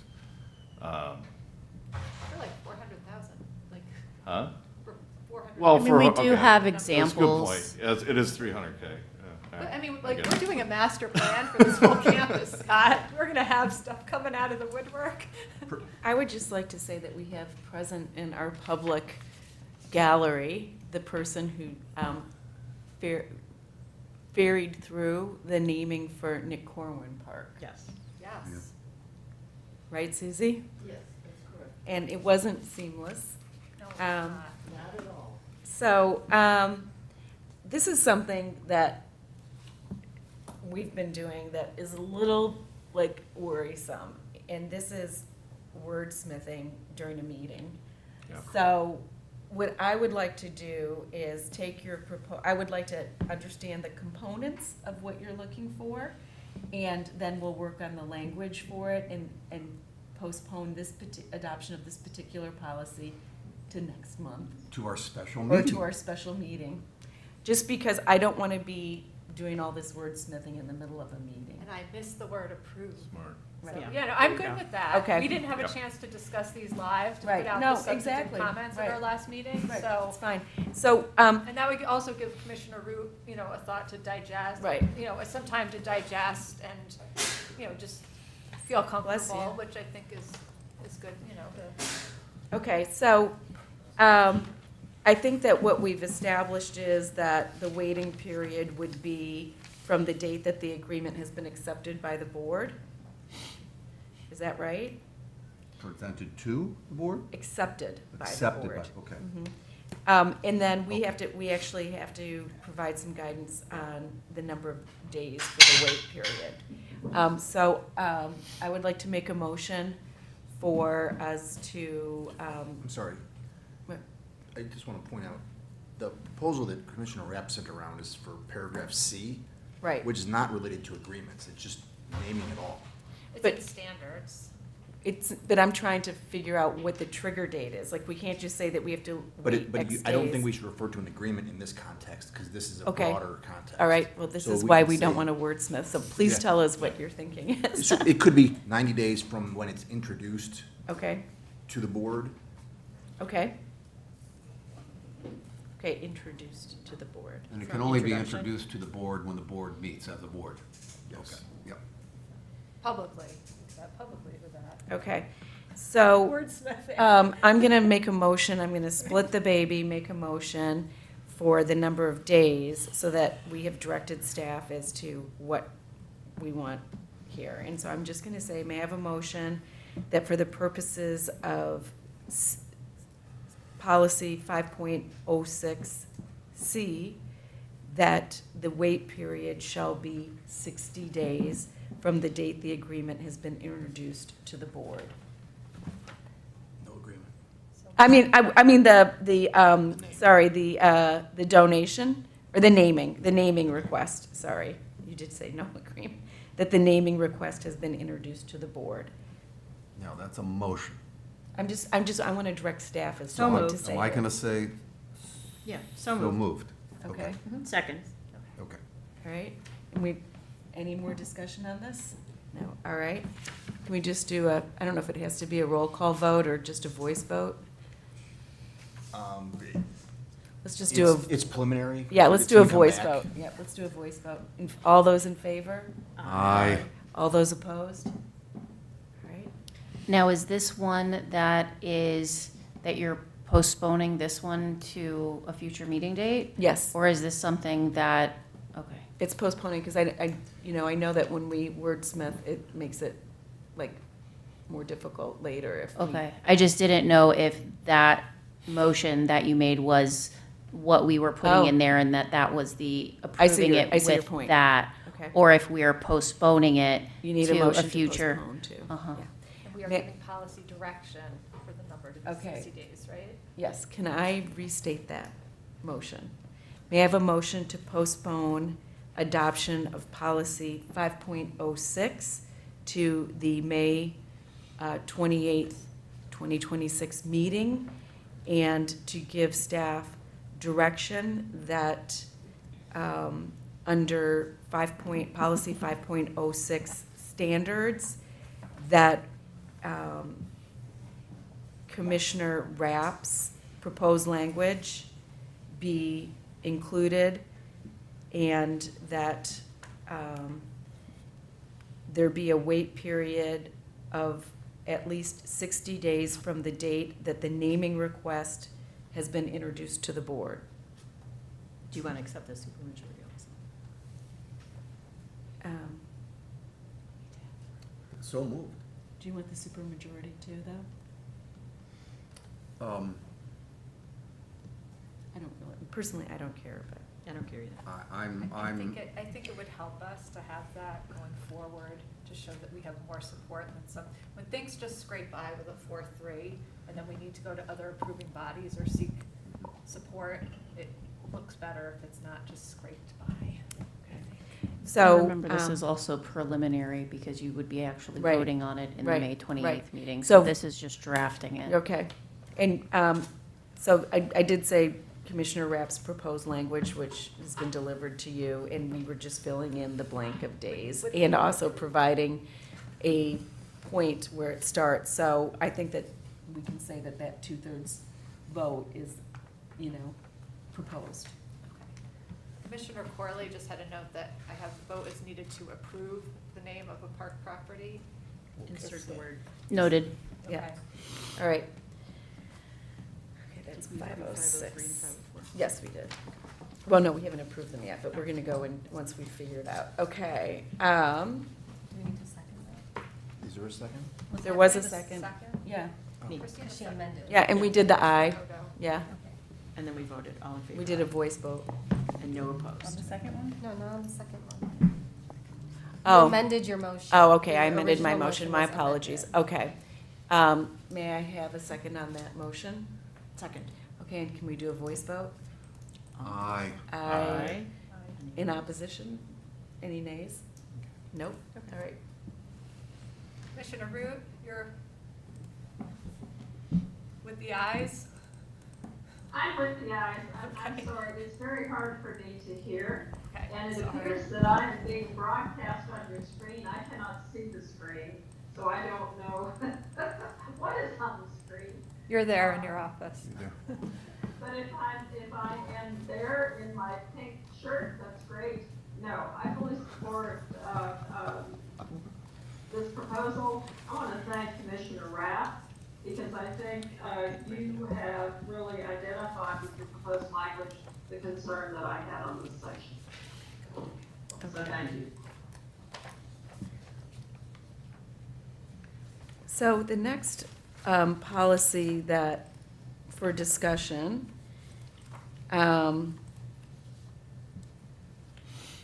is now section 4.09, 1401, 1409, excuse me. formerly known as what? 5.13. We're having a Yes. 5.07. Yeah, and that's one that also requires further discussion. Commissioner Cotto, did you have comment? No, I don't have comment on this one. I think this is coming up when we review chapter 14, right? Executive Director Nizal? This, If so you- 5.13 has been moved to chapter 14, so in order to create the new policy, we kept it under review with chapter 5 currently, because it's being moved to a new chapter, and we would have to remove it from chapter 5. Okay, but there's no verbiage. It's all been crossed out on mine. No, It says you're- reserved. In 1409? 1409. I don't have a 14. Oh, okay. Land use coordination, okay. Can I open comments Go. on this Go. one? Get going, yes. I found it, sorry. Pardon me. Go, David. Go. Yes. Can't wait for the special meeting on all the other policies, but, listen, it seems, the wording to me, as a non-lawyer, zoning is obviously becoming a very popular topic, given what the village is going through, and certain other things maybe that's coming from the state of Illinois. The wording to me seems aggressive.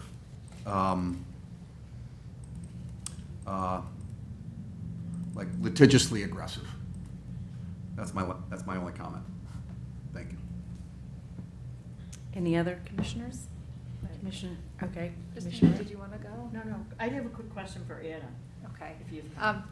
I would just say, I, again, want to reiterate the helpfulness of having the clean copies of the proposed policy to look at in addition to the red line copies, because this looked a lot less intimidating, and I was able to kind of formulate my thoughts on the points that were problematic for me, because there was a lot of good stuff in this. The sentence that I had trouble with is the district recognizes the respective powers of the district and each municipality are to be given effect as fully as possible, but one government unit may not enforce its laws so as to frustrate basic statutory purposes and functions of the other.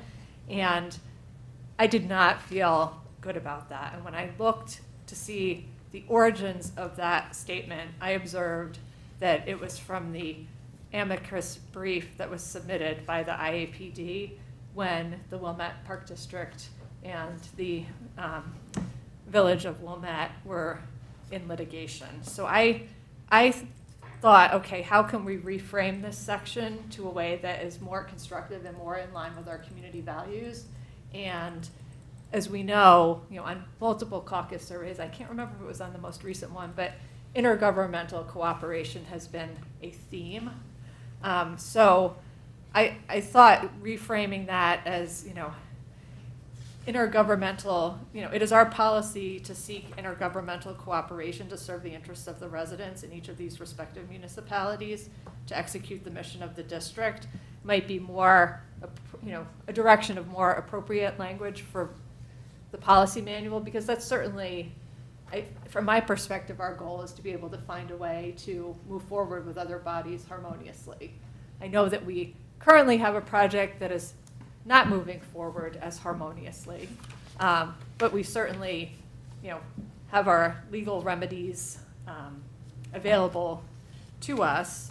But I just feel like as a policy, putting, the more optimistic, happy path as a policy and the one that we strive for is perhaps a better approach.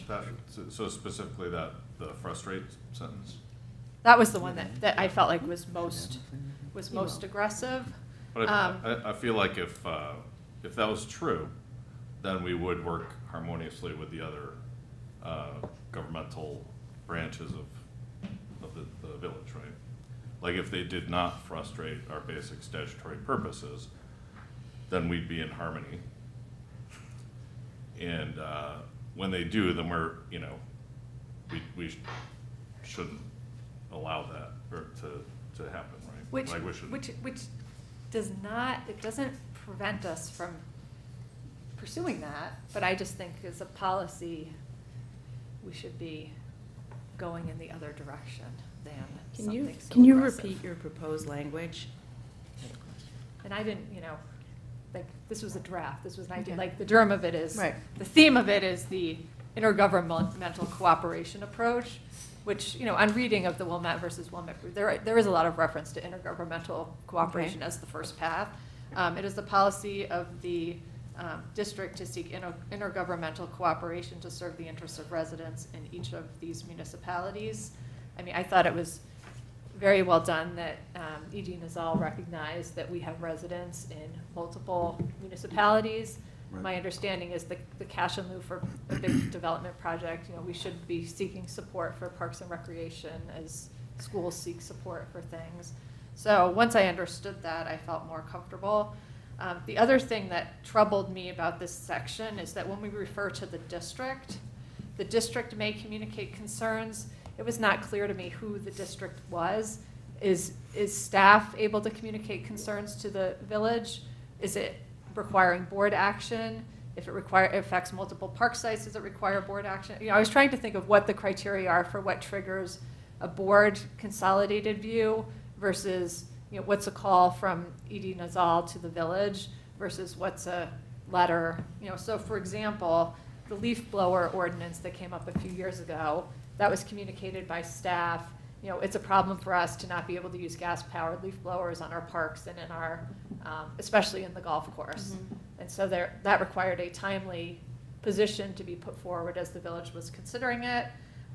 Whereas I feel like this zoning proposal or certain other topics that could be adjacent to the village are something that I think we should be discussing as a board for a consolidated opinion, so that we have some action. Because obviously if we have not discussed it in our meeting, commissioners are more likely to express their own First Amendment rights to offer a position because we have not discussed it to come up with a board-approved approach. So those were the two areas where I saw concerns in this section and opportunities for some improvement. Would you mind restating your sentence slowly? Sure. And I'm not wedded to this sentence, Okay. per se, but it is the policy of the district to seek intergovernmental cooperation to serve the interests of residents in each of these municipalities to execute the mission of the district. I can't type that fast. It is the policy of the district to seek intergovernmental cooperation to serve the interests. Of residents in each of these municipalities to execute the mission of the district.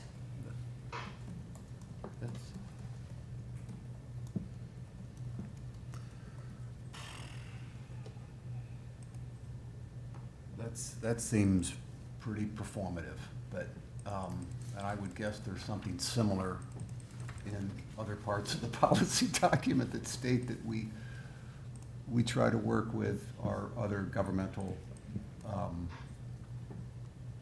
agencies. Isn't that fair, Shannon? That we have some broader statements? I mean, do we want to put that in every section? I mean, that'd be a little silly, I think. Yeah, I don't know, because I can't search the new approved policy manual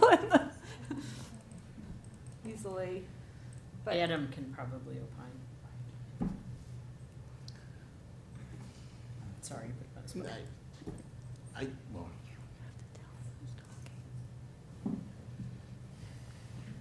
we have I think there's a policy, I think there's a policy about intergovernmental cooperation Yeah. generally. Yeah. is there? It stands on its own independently. Isn't there one that's about intergovernmental cooperation overall? I don't know. I really don't, like, I really. Go ahead. Shannon, do you recall if there's a general intergovernmental cooperation policy? It's in our CMP. I don't know off the top of my head if there's something specific in the policy manual. I mean, it's not really it could be a policy statement. I mean, there's a philosophy of the district. Okay, I don't want to put you on the spot. And the thing So is we could that search we're that not for going to next time, wordsmith yeah. again. No, So, that's fine. Those are high level. I would like to postpone this item, this policy, to the next meeting, and it'll give Adam an opportunity to consider the language that Commissioner Rapp has suggested, and it'll also give Edie Nazal an opportunity to respond as to whether or not at least the thinking behind this suggested language from Commissioner Rapp is reflected elsewhere. Can I- Yes, just one sec. Sorry. I do want to comment on the language.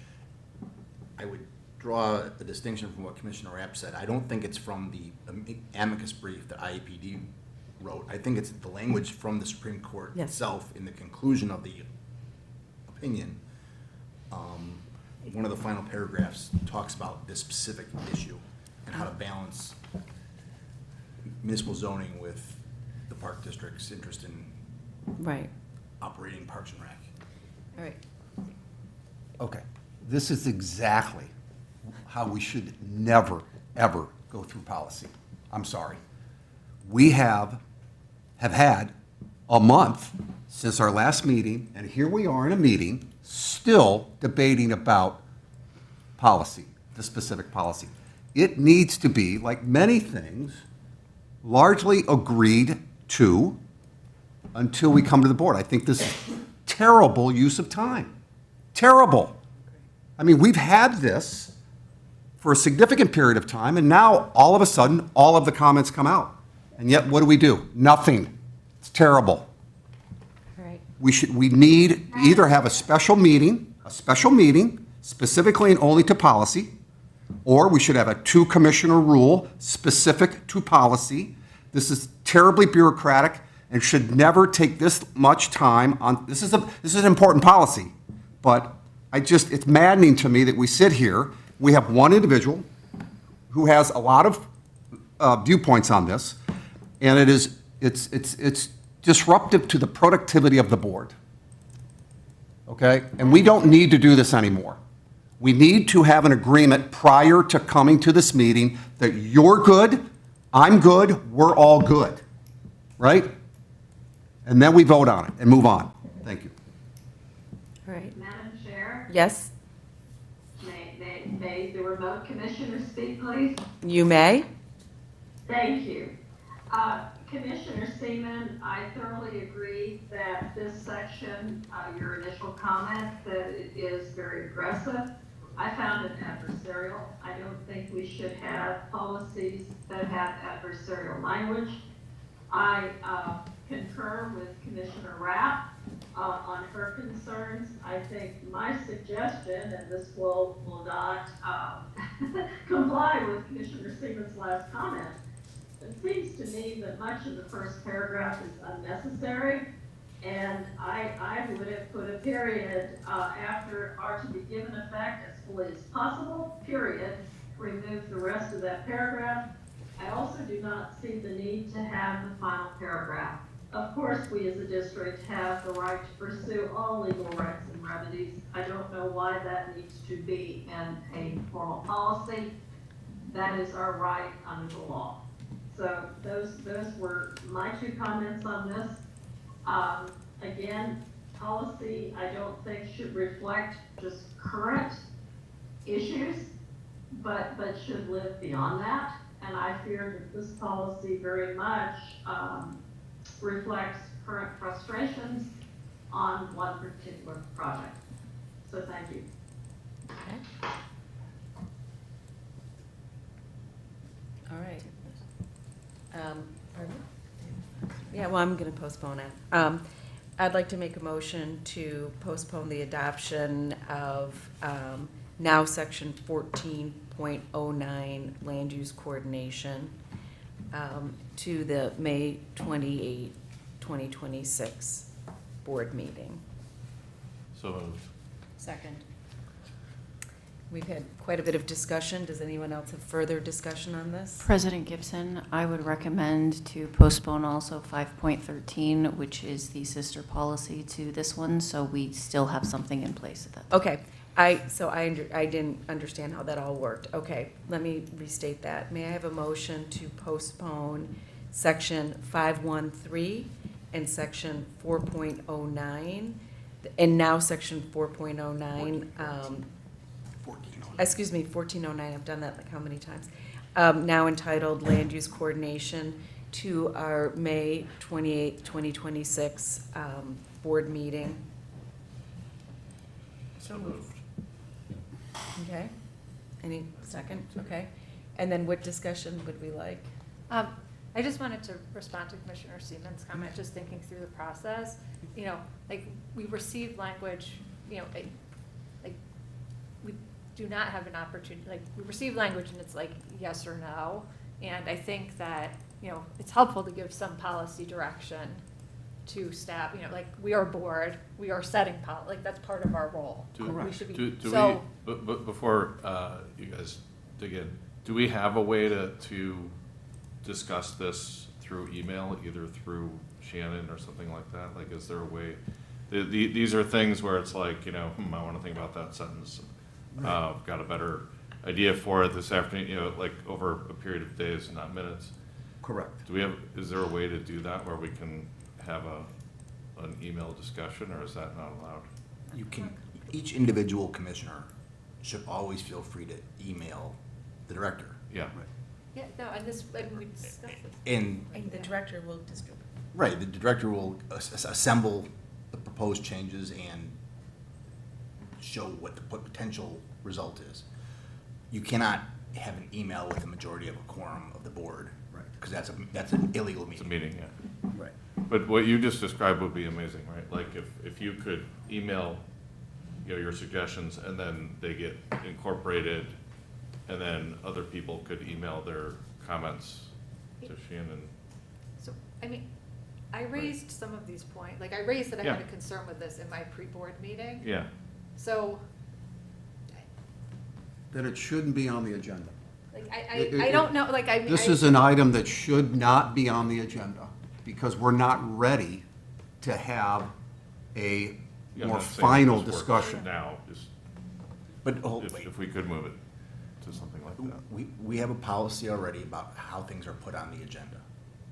And the policy that the board has adopted for putting things on the agenda does not give any one commissioner the right to pull it off the agenda. Correct. And so there's a possibility there might be disagreements amongst you about what the policy ends up saying.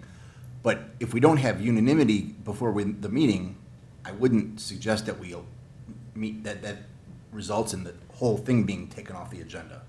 Not the entire policy section, but listen, if this thing ain't ready to bake yet, right? We have a bigger problem, actually. We can't pull it off the agenda once it's gone to the public. And for example, I believe Commissioner Rapp's meeting was Wednesday morning. It's too late to even No, be. I had it last month. I had Oh. the same comment last Okay, month, too. I see, so I So we didn't get a apologize. chance to discuss Right. the comments last month, so that they could have been incorporated this month, you know, at a high level. Like, I don't like the wordsmithing either, because I think that you can't be as precise, and it's Right. good to see it in writing. But I'm getting feedback to say, oh, we need to discuss that with the board. Okay, it's checked out on the agenda, even though, you know, I've said I Right. have a problem with Right, this. right. So I just, it's, you know, it's just something to be thinking about So from a what we process did with the standpoint. comprehensive master plan is, we all reviewed it and we provided comment to Shannon. Shannon then distributed it to the board, and we agreed with some comments, we didn't agree with some comments. Can we do that here? I mean, I think that's what Commissioner Corley just suggested. Yeah, it's like very similar to what you're doing now, but it just. I need it for prior to the policy. Friday before for something new to be able to do that. Okay. That's the other, I think, challenge. Like, Yeah, it's but just- I mean, if we're postponing things anyway, like, there's, if we don't get it in time and it goes to the next meeting, then that's all okay. It'll flow through. I think most of the mechanics are there already. You're suggesting things, but then there's no understanding from the rest of us that, we should look at it and review it in writing and maybe suggest different wording or say, I don't like that. And, we could cycle through that. Everyone, would know, like, okay, we're doing policy, check your email, respond to this if you have something to say, and hammer it out. But the ultimate tension may be that we have our lawyer and our executive director that are leading it, and the board is contributing it. We have, listen, Commissioner Rapp's done unbelievable work on the policy document, okay? Unbelievable. But she has certain beliefs about it that maybe not all of us have. She is the lead communicator, but ultimately, what Commissioner Rapp may want may not be what the rest of us want. Fine. So ultimately, we have to come to a vote. And, you just, right now, you can motion to call the question. Let's vote. Right, but if we had, if there was offline discussion or, email working it out, and it's like, okay, look, we can do one of these three things. Adam's looked at it, we've all seen the wording. We'll review it at the next meeting, then we could get it done like that. But my point is, if we went to a vote right now, Would we just approve what's would on we the just paper? approve it? I would, but. Yes. So would I. So, but in fairness to Commissioner Rapp, and Commissioner Root has also made some comments, we're like, it ain't ready to bake. So let's give it another shot. I'm just saying the back and forth and all this doesn't necessarily, and I'm part of it, isn't necessarily the best use of time of these meetings. It's better, as you're pointing out, to do it prior to the meeting and somehow get to an agreement that we all believe, okay, hopefully, that it's ready to bake and will be approved 7-0. But Madam Chair? Yes. May the remote consider speak? Yes. Historically, the way we would have handled this is in a committee of the full meeting before the board meeting. And part of this is not only commissioners expressing their thoughts, and as Commissioner Rapp has, and as you have, Commissioner Seaman, but it also incorporates in a meeting, a formal meeting, the ability of the public to be aware of what is going on. One of the concerns I have had in some of the pre-board meetings is the public is not included. And so it is difficult for them to be versed on what we may be doing as a board. So I rather wonder if it is, again, this goes back to what Commissioner Rapp was saying several meetings ago. If we don't need for this type of review to reinstitute the committee of the whole to sit there and hammer this out, rather than having it in the formal board meeting that involves so many other people and other staff members. It's just a suggestion. Thank you. we can approve some of these things. Adam, we can. Adam, did you have a comment with regard to proceeding here? Just a general comment to how to proceed with this process. I agree with the comments about encouraging commissioners to communicate in writing with staff in advance. And so we could present a clean version, and we could present a red line, and we could label each change so it's easy to refer to. And it would avoid some of the wordsmithing that goes on during the Okay, meeting. so we aren't going to be able to adopt some of these provisions, and we will be able to do others. And then henceforth, I would ask that commissioners do communicate their comments to ED Nizal, and ED Nizal can distribute those comments. And it may be that the comments are such that we are unable to agree on a clean version, in which case we will know sooner than later to postpone it or to not include it in the agenda. That's what I'm hearing is the best. I'm not suggesting it has to be unanimous. I'm just suggesting that Right. we are able to assemble all of Right. the changes in advance. Right, okay, but when But we. I can't do that on a Friday. like, No, I get that, I Friday. understand that, so I do understand that, so I'm trying to figure out what the process will be, and if we have a process where there's been some pretty open issues and, you know, Edie Nizal distributes comments, say, on a Monday, and on Tuesday, we have comments coming back saying, no, I don't agree with that, or what have you, then we know before the agenda is submitted to the public that that item cannot be on the agenda because we don't have a clean version. President Gibson, may Yeah. I make a suggestion? Yes, While we have a lot of work left to do on this Right. policy manual, right, I would like us to be able to review the entire policy manual by year's end. yes, And that is that is in order for us to meet requirements for potential accreditation next year. Right. Again, we're on chapter 5. Mhm. We have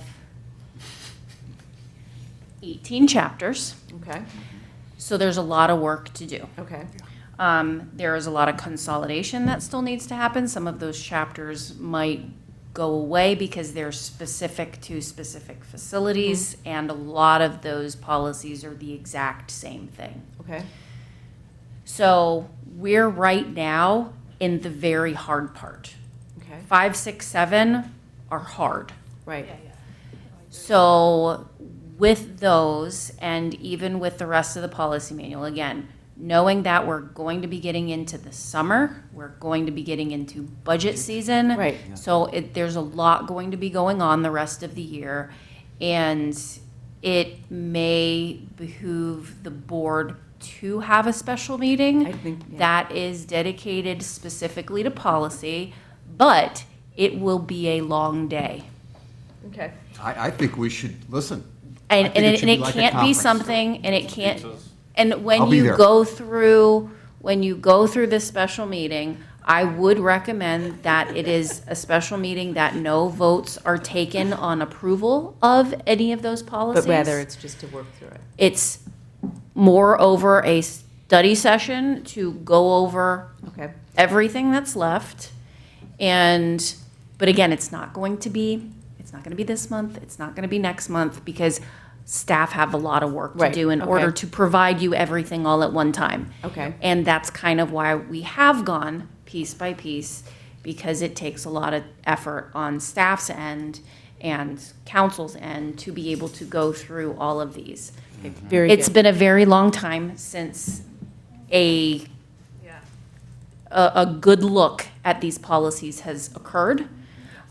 So we're doing that at this point, and that's why it's taking so much effort to go through. But again, it's something that you need a day. Okay, so let's do that. And I think that, I don't want to put you on the spot on declaring a day, but I would like you to prepare, I would like you to present a day to the board. After summer's over. Yeah, Can I, Yes. can I add a requirement to that day, that Right. we have some way of going through these in email and suggesting changes and approving changes ahead of time, so when we get to that day, You can't approve. what's that? Said you can't approve. yeah, you can't approve, but, Okay, strike the word approved. That we hammer out, that we wordsmith an email, so that when we get there, we have A, B, C. These are all approved by, There's agreement on these are all acceptable right, by legal counsel, Okay. Simon. These are all ideas that each of us have had, everyone's voice is there. And then during that day, it would take that day to say like, you know, here's why I really want option B. Because if we don't do that ahead of time. Agreed. We're screwed. Agreed. So you set the date, you send it out, give a couple weeks for, like we had with the comprehensive master plan, for commissioners to look through it and maybe correspond with you on it, and then we have that meeting. And I think it'll be a daytime meeting because it'll be a good full day. Yeah. And I think we should do that. I think it's the only way we're going to get through here. But meanwhile, so do you need any sort of motion from us on that, or you'll just do that? No, we can Yeah, take care of that. you can do that. Okay, meanwhile, can we just poke away at this a little bit more and adopt the ones that we didn't have any changes to tonight? Yes. And then Of we'll course, delay yes. all policy discussion. So this is what I have noted, and it could be wrong. We already made an adoption with respect to 5.01, and then I believe that 5.03, 5.05, 5.22, 5.07, and what is now 14.8 can all be adopted tonight. But I need everyone to look at that and confirm that. 503, 505, 5.22, 5.22, 5.07, 5.22, and what is now 14.8. 08. 08. Yeah, Okay. 4.8. So there are 5 sections we're looking at. And if you would like to do a motion in regards to the resolution as amended, that would include potentially 501, 503, 505, Oh, right, yeah. 507, Yeah. 522, and 1408. Okay. See how many we're approving, David? All right. So, does everyone agree that those sections are approved? Commissioner Root, do you agree? I do. Okay. Thank you. Yes. So, may I have a motion? I just have to approve the resolution, then, right? Correct. May I have a motion to approve Resolution 2026-03-26-04 as amended, adopting updates and acknowledging review of sections 5.01, 5.03, 5.01 as amended, 5.03 as presented, 5.05 as presented, 5.07 as presented, and 5.22 as presented, and now section 14.08 as presented. So moved. Second. All right, and we've had discussion on this. Is there any further discussion? God, no. No? All right. All right, may I have a roll call vote, please, Saba? Commissioner Cotto? Yes. Commissioner Corley? Yes. Commissioner Rapp? Yes. Commissioner Root? Yes. Commissioner Seaman? Yes. Commissioner Gibson? Yes. The motion passes.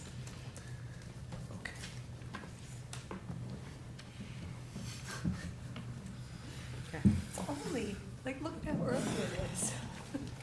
All right. An investment in procedures We- will pay Okay, off. we have a new item of business, David will be very pleased to hear. It is section 7.1 of the agenda. It is the KWBA donation agreement. And Lisa, I'm wondering if you can present this for us. Per policy, I don't even have that in front of me, per 5.24, donations. Any restricted donations over $5,000 must be board approved. The KWBA Baseball Association is looking to donate up to $6,125 to the Park District for the purpose of some field 3 and 5 infield enhancements. So we are seeking board recommendation to approve their donation, so then we can use their money to enhance field 3 and 5 infields. I have a question for you. I think they've done this before, too. So I personally, I know no one here is from KWBA. I think it's a very generous donation, and I really appreciate it. Does anyone else have any comments? No. All right, may I have a motion to approve the donation agreement and approve a budget adjustment of up to $6,125 to 10-1200-0000, -56001, R&M facility for the purpose of Field 3 and 5 infield enhancements. So moved. Second? We have a roll call vote, Saba? Commissioner Root, Yes. Commissioner Seaman, Yes. Commissioner Koto, Yes. Commissioner Rapp, Yes. Commissioner Corley, Yes. Commissioner Gibson. Yes. Motion passes. Thank you. We are now moving on to, thank you. We are now moving on to the Executive Director's Report. You have your weekly status reports. Yes, we do. And legal expenses and the golf club report. And any questions for me? Hey, are the tennis courts going to be opened up in time? Yes. Okay. Thank you. Paving starts next week. Hmm? Paving starts next week. All right. We are now moving on. Yes? Madam Chair, may I speak? Of course, yes.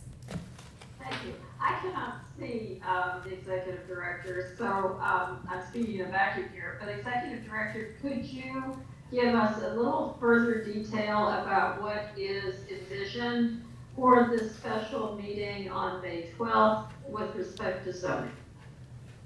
That was requested by President Gibson to add to a special meeting. Yes, and I'd like to give some background. I realize that I myself, and in my discussions with other commissioners, that we may not be as knowledgeable on zoning changes that may be proposed by the village. We do have in our comprehensive master plan, the hopes that we will be zoned from something or to something different than R2.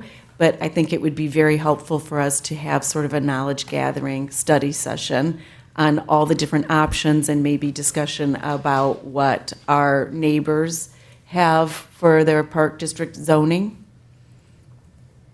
Madam Chair, then are we referencing a prospect of institutional zoning, much like Kenilworth does, in other words, where we segregate out parks? They, I believe, have segregated out churches and also schools. Is that what the focus of the study session will be? I think the focus of the study session will be more general, where we become knowledgeable about what other districts do and the options. I don't think there is no particular agenda other than to become more knowledgeable about what a zoning change could mean and what is meant by even zoning for open lands, and understanding what surrounding communities are, how they're zoned. So it's really, I would say, would be more general than what you're proposing. Though certainly, I think the prospect of how to zone for institutions will be discussed, but I don't think that that's the only focus. I think we'll be more general than that.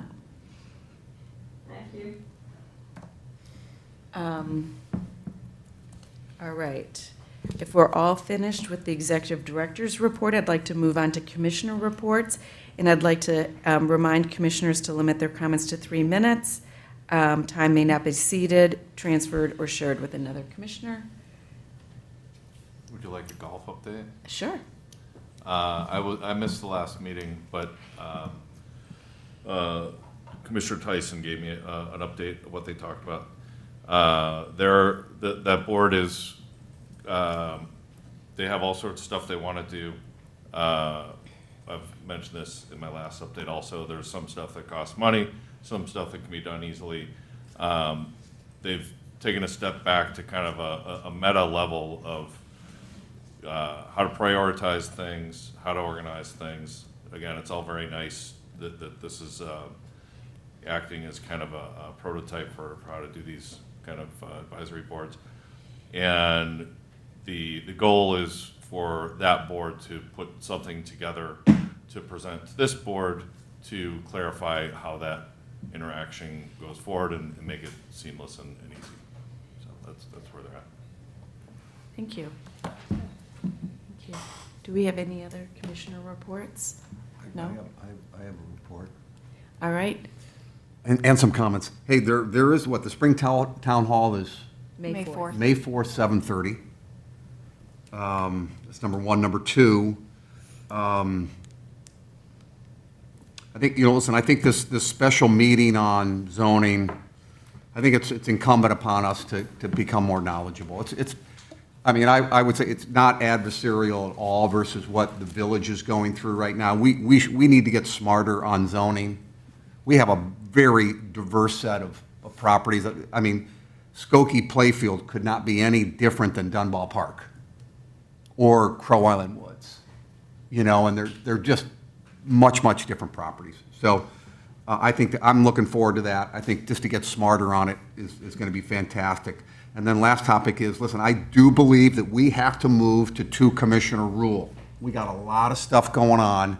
It could be with the Skokie Field Master Plan. It could be with zoning. It could be with policy. It helps move this board forward if we can appoint 2 commissioners to have authority to be the lead communicators, sources on certain topics. So we previously did that on any number of things. We have gotten away from it, but we have a lot going on, and I believe that we should have a discussion about that. Thank you.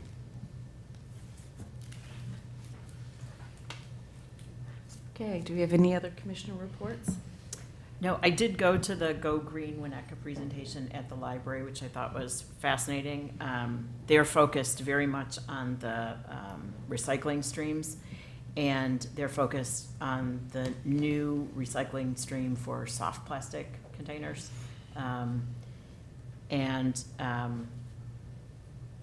They have they're collecting a lot of things at the Village Hall, which seems to me to be an interesting process, and also at the municipal building. So look for those piles to grow. I attended the president's meeting on Wednesday. New Trier hosted that. The president's meeting is a quarterly meeting that we're trying to, regularly have. It is the president of the library board, the president of District 36, village president, and president of New Trier School Board. And it was a great meeting. There's a lot of stuff happening at the library, which is very exciting. Northfield will most likely be significantly improved. The Northfield Library will be significantly improved. New Trier talked a lot about sort of where they are in terms of their building prospects. They have they think that everyone, with respect at least to the East Campus, is under the impression that all of the new construction is finished. It's not. They still have a ton of old building space that they're using that will need more work. So that was sort of a source of discussion. We talked about the impacts of a bill that has been proposed. It's by Governor Pritzker. I don't have the House bill right in front of me, but it's one where he's proposing that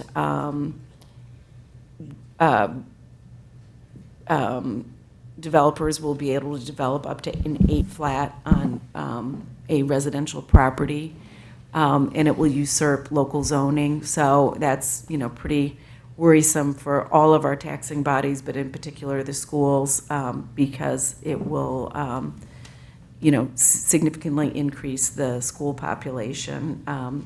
Anyhow, we just talked about it. It's not anything it's not legislation that's been adopted yet, but it's something that concerns us all.